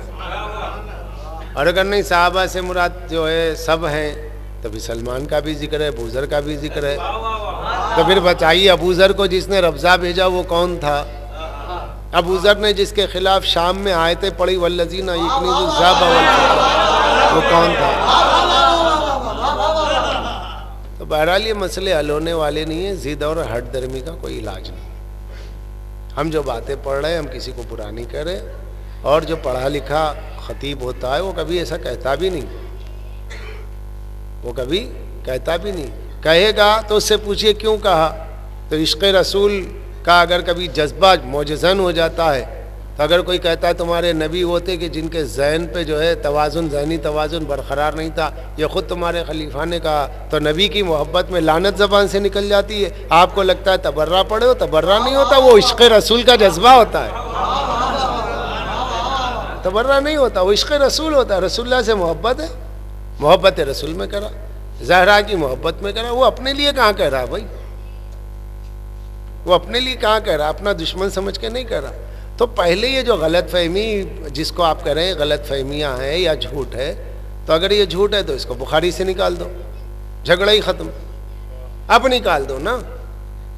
आज नदवतुल उलमा या दारुल उलूम देवबंद के उलमा बैठ करके ये कहे कि भाई इस्लाम मुसलमान इतना पिट रहा है, इतना मर रहा है। अब सारे मुसलमानों में सुलह की एक चीज़ है, जितने इख्तलाफी रिवायत है उन सब के लिए सब मिल के ऐलान करो। यहाँ से जामे अज़हर से लेके मक्कतुल मुकर्रमा उम्मुल कुरा यूनिवर्सिटी तक सारे उलमा लिख के दे दो कि इसके अंदर जो इख्तलाफ है सहाबा और अहले बैत के दरमियान में जो इख्तलाफात की रिवायत है वो सब गलत है, वो झूठ है, तो कुछ बात होगी।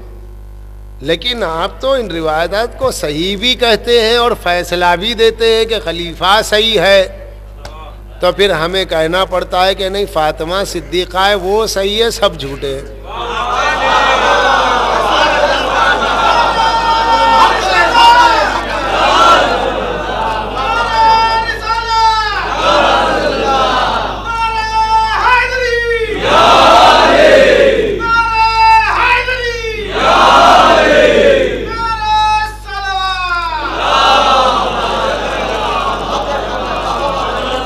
जो नाराज़गी है उसको देखिए ना। हम देखते हैं ईद बकरीद आती है, उसमें जो है एक भतीजा चचा को सलाम नहीं कर रहा। अबे क्या हुआ भाई, चचा को सलाम क्यों नहीं कर रहा? बोले हमारे अब्बा से मुकदमा चल रहा है, 1 गज ज़मीन खा गए हैं, 1 गज ज़मीन 1 हाथ ज़मीन खा गए। चचा से मुकदमा चल रहा है अब्बा का, तो क्या चचा को ईद को सलाम नहीं कर रहे? चची से मिलेंगे नहीं, भाई से मिलेंगे नहीं, चचा से मिलेंगे नहीं। ज़मीन के मसले में अगर अब्बा नाराज़ हो जाए तो चचा से नहीं मिलते। ये आम बातें हैं, लेकिन ये कि सैयदा की ज़मीन इतनी हल्की फुल्की और रसूल की जायदाद की कोई हैसियत ही नहीं है कि अगर वो किसी से नाराज़ हो जाए तो हमारा बस यही कहना है जिनसे वो नाराज़ है उनसे हम नाराज़ हैं, जिनसे रसूल नाराज़ है उनसे हम नाराज़ हैं, जिनसे बतूल नाराज़ है उनसे हम नाराज़ हैं। अजी मानने वाले करोड़ों हैं, हुआ करे।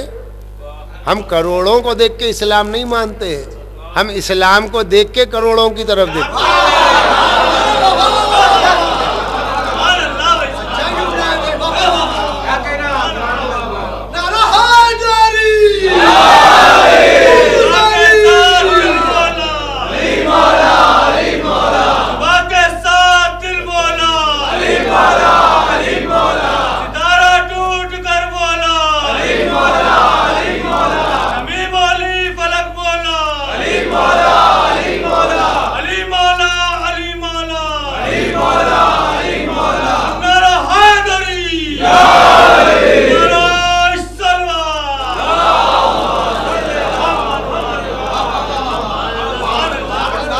बातें हैं जो हक़ाइक़ है, जो रिवायत है। मैं फिर एक बार कह रहा हूँ, देखिए जहाँ बुद्धिस्टों ने कितना मुसलमानों को कत्लेआम किया है, आज पूरी ज़मीन मुसलमानों के खून से लाल हो रही है। भाई अब तो वक्त है बैठे उलमा इस्लाम बैठ के कहे कि ये सारी रिवायात जिस पे झगड़े ये सब गलत है, मगर हम तो देख रहे हैं कि आप उन रिवायात की रोशनी में दिफा कर रहे हो मौला अली के दुश्मन का।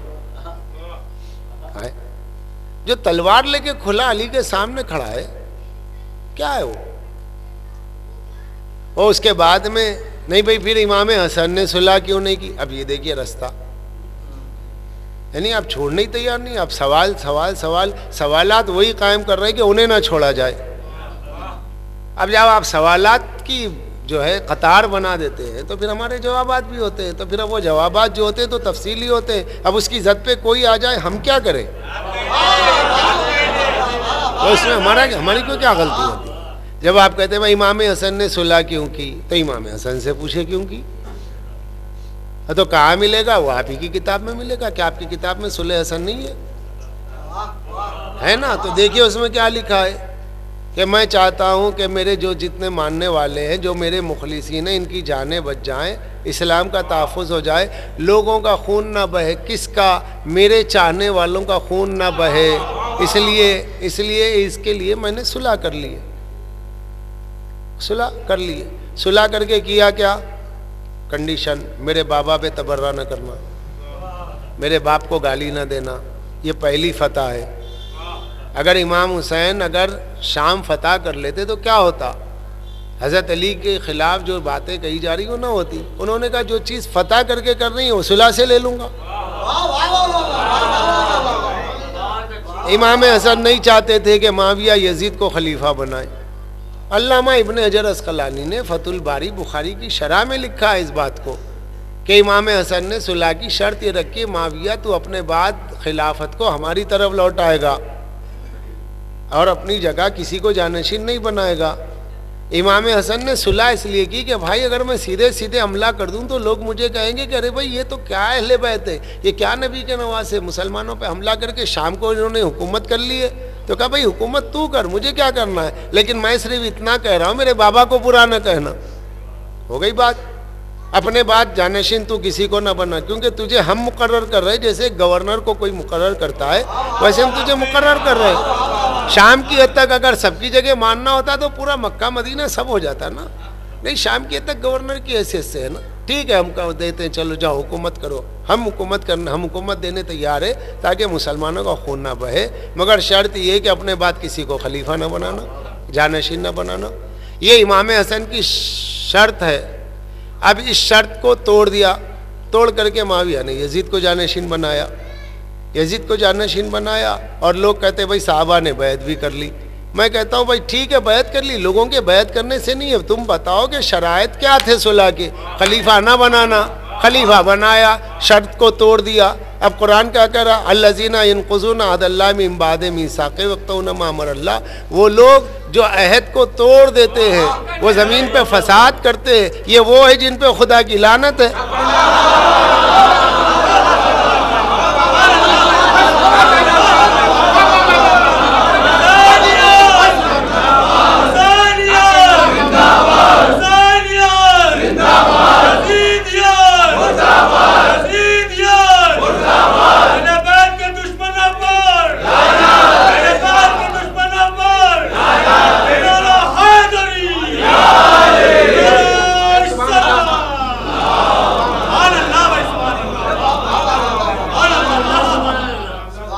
करे सुलह क्यों की इमाम हसन ने मुआविया से? हम करे सुलह इसलिए की ताकि मुआविया का असली चेहरा दिखाएं। अगर इमाम हसन कहते ये दगाबाज है, ये धोखेबाज है, लोग कहते क्या दगा किया, क्या धोखा किया, आप अहले बैत हैं, भाई नबी की औलाद है, ठीक है सर आंखों पे, मगर हर किसी को आप इल्ज़ाम दे हम मान ले, ये हमसे नहीं होगा। इमाम हसन ने कहा ठहरो फिर मैं करता हूँ मुआहदा। देखो अगर ये मुआहदा तोड़ दे ये दगाबाज है। मुआहदा तोड़ा, बेटे को जानशीन बनाना, सुलह हसन को तोड़ना है। और जब कंप्रोमाइज टूट गया तो फिर उसके बाद उनका जो जानशीन होगा वो जो कहेगा वो सही। उन्होंने कहा मैं यजीद के खिलाफ खड़ा हुआ हूँ, तो इमाम हुसैन यजीद के खिलाफ क्यों खड़े रहे? क्योंकि शर्त सुलह हसन को जब मुआविया ने तोड़ के यजीद को बनाया तो फिर इस शर्त सुलह हसन में सुलह हसन की जानिब से यानी इमाम हसन की जानिब से जानशीन तो इमाम हुसैन है, वही तो इस सुलह के लिए खड़े हो जाएंगे कि भाई सब शर्त सुलह टूट गई है तो अब मैं हूँ इमाम हसन का जानशीन। तो इस मौके पे अगर इमाम हुसैन ये फरमाए कि मैं हुकूमत के लिए खड़ा हूँ तो भी गलत नहीं है। इसलिए गलत नहीं है कि इमाम हसन के बाद तो उन्हीं को होना है, यही तो लिखा है। तो अगर कुछ लोग कहे हुकूमत के लिए खड़े हो गए थे इमाम हुसैन तब भी ठीक है, कहाँ गलत है? किसे होना था? इमाम हसन किसे बनाते? हुसैन को ही तो बनाते, इमाम हुसैन को ही बनाते। तो हुकूमत के लिए भी खड़े हुए तो सही खड़े हुए, इसलिए कि वो जो नक्श आए थे तुमने हुकूमत पे उसको जगा दी अपने बात कि तुम ही लायक नहीं थे, तुम खुद से बने नहीं, तुम्हें साहबा ने बनाया नहीं। मुझे बताओ क्या मुआविया को साहबा ने बनाया था? मुआविया को क्या साहबा ने बनाया? भाई मुआविया इमाम हसन की सुलह की वजह से वहाँ पर हाकिम बना, साहबा की वजह से हाकिम नहीं हुआ मुआविया, इमाम हसन की सुलह ने बनाया। अब बाद में जो तहकीम के बाद में मुआविया को नहीं रहना है, मगर ये कि इमाम हसन की सुलह की वजह से मुआविया को माना गया ना।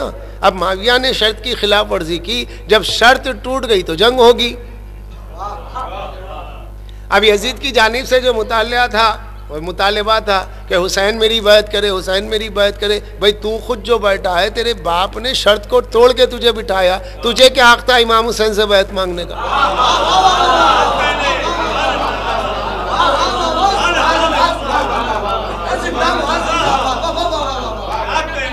तुझे किसने बिठाया? जिसने बिठाया उसको हक किसने दिया? जिसने बिठाया माविया ने बिठाया, उसे हक किसने दिया? किसी ने नहीं। वो शर्त के खिलाफ हो गया। तो ये हक़ाइक़ होते हैं। मेरे बाबा को बुरा ना करना। अब पढ़ो तिरमिज़ी शरीफ, सही मुस्लिम शरीफ, पढ़ो हज़रत अली के फ़ज़ाइल कि माविया साद इब्ने वक़ास से कहता, साद मिंबर पे जाओ, अली को गालियाँ दो, गलत हो मेरी ज़बान काट लेना, मेरा खून मुबाह है, मेरा मर्डर करने वाले को मैं खून माफ़ कर दूँगा। लड़की के लिए मर जाते हैं, आशिकी में ज़मीन के लिए मर जाते हैं, रियल इस्टेट में अली के लिए मर रहे हैं, अहले बैत के लिए मर रहे हैं। इतना बड़ा शर्म है। जिनके इश्क में मर के जहन्नम में जाना है ये दुनियादारी है, और जिनके इश्क में मरना ही मरना नहीं है, जीना है।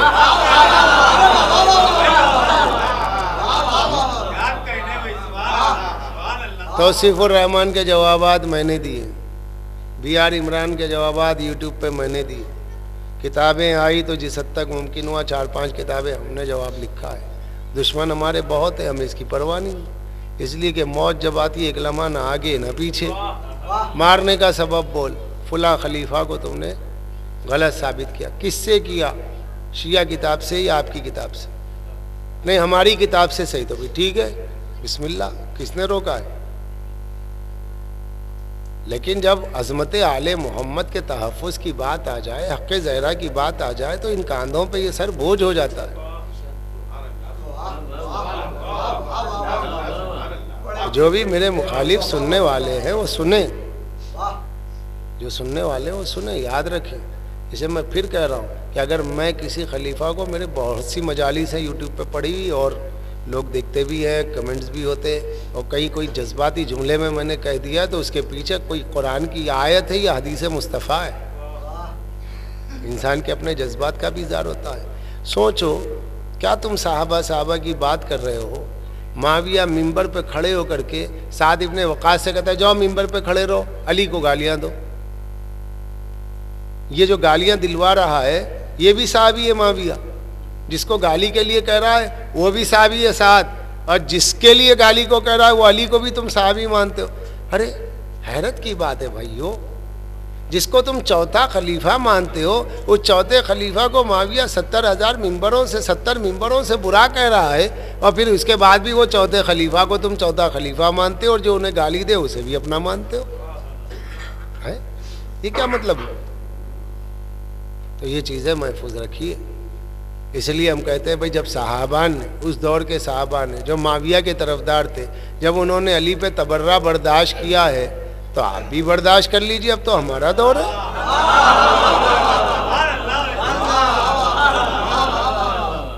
जब आप ना रोक सके हमें क्यों रोक रहे हैं? अब यही बड़ी मुरव्वत है कि हम नाम नहीं ले रहे हैं,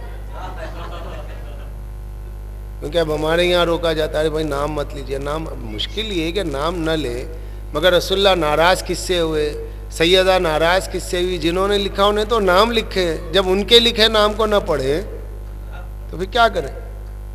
हैं? तो अज़ीज़ान गिरामी, ये हक़ाइक़ है।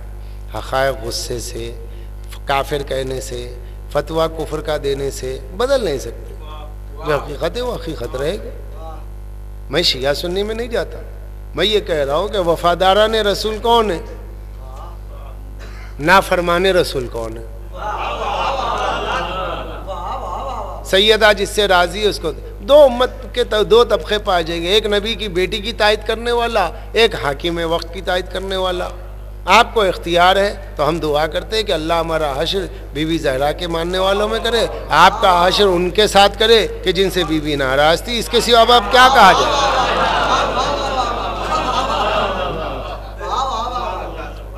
तो ये चीज़ें अज़ीज़ान गिरामी, फिर यही चीज़ें करबला तक पहुँचती हैं। अब करबला कैसे हो गई साहब? रब्ते मसाक पे आ रहा हूँ। करबला कैसे हो गई? रसूलुल्लाह की दुनिया से जाने के 50 साल के अंदर अंदर करबला आए। नवासे रसूल का सर काट के नेज़े पे, क्या आसान बात है? 1400 साल बाद एक आम मुसलमान, उससे अगर पूछा जाए, आप पूछे मैं पूछूं, हम तो भाई सफ़र में रहते हैं, कभी प्लेन में कभी ट्रेन में, चलते रहती, किसी ना किसी से गुफ्तगू कोई ना कोई मिल ही जाता है। वही इमाम हुसैन के बारे में आपका क्या ख्याल है? क्यों क्या बात साहब, क्या पूछ रहे? वो नवासे रसूल है, वो जन्नत के सरदार है, उनके लिए मेरा ख्याल क्या होगा? अस्तगफिरुल्लाह, आप कौन? यानी किसी से ये भी बर्दाश्त नहीं होता कि इमाम हुसैन के लिए सवाल किया जाए कि आप चाहते हो। ये तो मोहब्बत है मुसलमानों की। मगर 1400 साल के बाद एक आम मुसलमान इमाम हुसैन से मोहब्बत का इतना इजहार करता है कि उनका ताज़िया भी लेके चलता है। और 50 साल के अंदर अंदर जो वाक़या हो गया, इमाम हुसैन को शहीद किया, अब वही कि शियों ने मारा, शिया ने, वो टॉपिक नहीं है। अगर आप कहते शियों ने मारा तो उन शियों को हजरत मुख्तार ने मार दिया। अब उनसे बताइए कि मुख्तार को फिर आप क्या मानेंगे? बात तो छोटी है, बहुत सिंपल है, तो बहुत तेजी से निकल गया। जिस बात को अशरा और खमसा पढ़ना चाहिए मैं एक जुमले में कह गया। क्या कह रहा हूँ? चलिए मान लेते हैं कि इमाम हुसैन को शियों ने करबला में मारा, तो जिन्होंने इमाम हुसैन को मारा उन्हें हजरत मुख्तार ने उन्हें मार दिया। आपका नजरिया उनके बारे में क्या है? बताइए, उनके बारे में आप क्या कहते हैं? गलत कहने, वो झूठे, वो कज़्ज़ाब है माज़अल्लाह। वाह, जो अब हमें कह रहे हो कि हम कातिलाने हुसैन है, और जो कातिलाने हुसैन को मार दे उसे भी झूठा कह रहे हैं आप। तो फिर आप किधर हैं?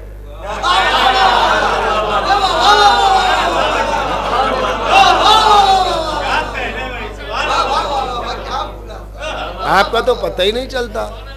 आप लश्कर यजीद में हैं या लश्कर हुसैन में? आप मुख्तार के साथ हैं या मुख्तार के मुखालिफ के साथ हैं? आप माविया के साथ हैं या जो है मौला अली के साथ है? मौला अली के साथ है तो आपके चौथे खलीफा है ना भाई। चौथे खलीफा को जो गाली दे वो भी रजी अल्लाह है। वाह वाह वाह। जो उन्हें मिंबर से बुरा कहे वो भी रजी अल्लाह है।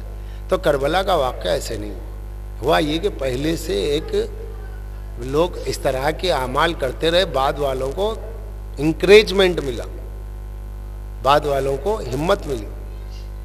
समझे आप? अगर मौला अली के मुकाबिल में कोई ना आता तो इमाम हुसैन के मुकाबिल में कौन आता? अगर बाद रसूल बीबी ज़हरा के दरवाजे पर आके कोई धमकी ना देता, ये नहीं करो हज़रत मोहसिन शहीद हुए, वो सब नहीं पढ़ रहा, सिर्फ दरवाजे पे आकर कोई धमकी न देता तो शाम गरीबा खेमे न जलते, शाम गरीबा खेमे न जलते। इसी तरीके से अजीज़ान गिरामी, अगर बीबी ज़हरा को बाग़ फ़दक नहीं, गांव था वो, अपने इलाक़े फ़दक के लिए दरबार में जाना न पड़ता तो शहज़ादी ज़ैनब को कोई अपने दरबार में खड़ा न करता। सिलसिले से सिलसिले मिलाइए, आपको खुद ही समझ में आ जाएगा। या नहीं तो शम्सुल उलमा डिप्टी नज़ीर अहमद की किताब पढ़ लीजिए। उन्होंने अपनी किताब में रुयाए सादिक़ा में लिखा है कि फ़दक सैयदा को दे दिया जाता तो बेहतर था, फ़दक न देने की वजह से ये बात करबला तक पहुँच गई। अभी से एक जुमले के पीछे 10 मजलिस हैं, लेकिन मैं क्या क्या अर्ज़ करूं? दर्द दिल है, एक गम है जो फूट रहा है, एक लावा है जो रिस रहा है। अजीज़ों, करबला में फिर उसके बाद इमाम हुसैन का कहना, ऐ लोगों, मैं फ़ातिमा ज़हरा का बेटा हूँ, मैं तुम्हारे नबी का नवासा हूँ, और इस वक्त रूए ज़मीन पे मेरे सिवा नबी का कोई नवासा ज़िंदा ही नहीं है। इसके बावजूद पत्थर का आना, इसके बावजूद तीर का आना, क्या मतलब है? कितने शकी हो गए थे लोग। वो 50 बरस के अंदर अंदर इसलिए हुआ कि सन 11 हिजरी से करबला के वाक़े की बुनियाद रखी जा चुकी थी। मंसूबा बंदी सन 11 हिजरी में हुआ, मगर अमल करबला में सन 61 हिजरी में हुआ। इसलिए हम जब मजलिस पढ़ते हैं तो सब बेनकाब हो जाते हैं। हम जब मजलिस पढ़ते हैं सब बेनकाब हो जाते हैं। भाई सन 61 हिजरी में किसने मारा? यजीद ने मारा। यजीद को किसने बनाया? फिर उनको किसने बनाया? अब चलेगा तो मामला सब तक जाएगा ना।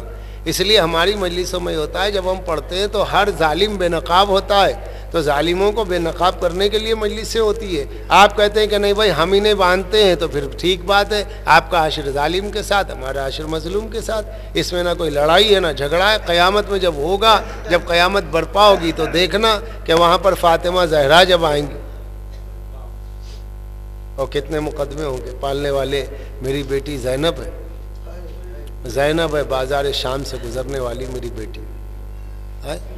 शरीफ ख़ानदानों की बच्चियाँ, शरीफ ख़ानदानों की औरतें आज भी बेपर्दा हो जाए तो मोहल्ले में लोग कहते भाई ये घराना वो था कि पर्दे में बेमिसाल है। और जिसके घर में हुक्म पर्दा नाजिल हुआ उनकी बेटी बेपर्दा, कोई मामूली बात है? हमारे यहाँ की रिवायतों में, बाहर की रिवायतें नहीं, हमारे यहाँ की रिवायतों में कि जब ये काफिला कूफे के बाजारों से चला, वो वक्त आया कि जहाँ पर एक नाबीना साहबी मस्जिद में बैठे थे। शहजादी ज़ैनब ने खुतबा दिया और अमीर अल मोमिनीन के नाबीना साहबी थे। उन्होंने सुना तो सुनकर के पूछा ये कौन? अरे भाई ऐसी आवाज़ आ रही है क्या मुर्दे कब्रों से निकल गए, मेरी आंखें जा चुकी क्या क़यामत बर्पा हो गई? कहा कि क्यों? कहा कि इसलिए कि ये आवाज़ तो अली की आवाज़ लग रही है। तो कहा कि क़यामत तो नहीं आई मगर क़यामत से कम भी नहीं है। कहा क्या मतलब? का ये अली नहीं बोल रहे, अली की बेटी ज़ैनब खुतबा दे रही है। कहा तेरे मुंह पे खाक पढ़ूं? कहा तो ये क्या कह रहा है? अली की बेटी और बाज़ार कूफा, खुदा इस दिन से पहले कहने से पहले तुझे मौत क्यों नहीं आई? कहा कि आए अली के साहबी हम गलत नहीं कह रहे। उनको लेकर के सीधे आए बाज़ार कूफा में। तो जब आए तो जंजीर के झनकार की आवाज़ आई। कहा कि ये जंजीर की आवाज़ कैसे आ रही? कहा कि इमाम हुसैन का बेटा है, जंजीरों में असीर है। करीब आके मौला सलाम करता हूँ। कहा वालेकुम सलाम। क्या मौला ये सही है कि हुसैन शहीद हो गए? कहा हाँ शहीद हो गए। कहा मौला क्या अब्बास शहीद हो गए? हाँ शहीद हो गए। अरे मेरे नाना, अरे मेरे दादा अली के साहबी, हम में कोई नहीं बचा सिवाय मेरे, यहाँ तक के 6 महीने का बच्चा मारा गया। आगे बढ़ के वो कहते हैं कि इतना बताइए मैं आपकी क्या खिदमत करूं? मेरी एक आँख जमल में शहीद हुई, एक आँख सिफ़ीन में शहीद हुई। कहा कि अगर कर सकते हो तो मेरी फूफियों के लिए चादर का इंतज़ाम करो। वो अपने घर आए, घर आके कबीले में आवाज़ दी, ए कबीले की औरतों अपने सरों से चादरें उतार लो, इसलिए कि तुम अपने सरों से चादरें इसलिए उतार लो कि नबी की नवासी कूफा के बाज़ार में बेचादर खड़ी है, लोग पहचानवा रहे हैं कि ये अली की बेटी ज़ैनब है।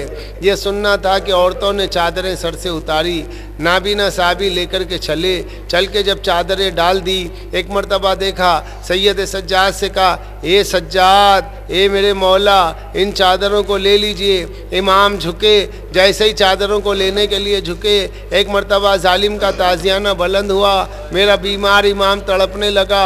ये मंज़र देख करके अभी जो हमदर्दी करने वाला था वो कहने लगा, अल्लाह तेरा शुक्र है, ए अल्लाह तेरा शुक्र है। चिमरे मलून ने कहा, अरे वाह भाई वाह, तेरा क्या कहना, अभी तक तो तू हमदर्दी कर रहा था, चादरें कबीले की ला चुका था, अब जब तेरे इमाम पे ताज़ियाना पड़ा तो तू कह रहा है कि अल्लाह तेरा शुक्र है। तो फौरी उन्होंने कहा, अजीज़ व बज आखिरी जुमले और मजलिस तमाम, उन्होंने बढ़ कर के कहा, ए मलून, मैं इस पर शुक्र अदा नहीं कर रहा कि मेरे इमाम के ताज़ियाना मारा गया, मैं इस पर शुक्र अदा कर रहा हूँ पालने वाले, ज़िंदगी भर नाशुक्री करता रहा कि तेरे वली के लिए मेरी आंखें चली गई, लोग मजाक उड़ाते हैं, लेकिन पालने वाले आज शुक्र अदा करता हूँ कि तूने मुझे आंखें नहीं दी, मैंने ज़ैनब को बेरिदा नहीं देखा, मैंने सकीना को बेरिदा नहीं देखा, मैंने उम्मे कुलसुम को बेरिदा नहीं देखा। ये सुनना था। सैयद सज्जाद के दिल पर एक अजीब सी कैफियत तारी हुई, रो के कहने लगे, भाई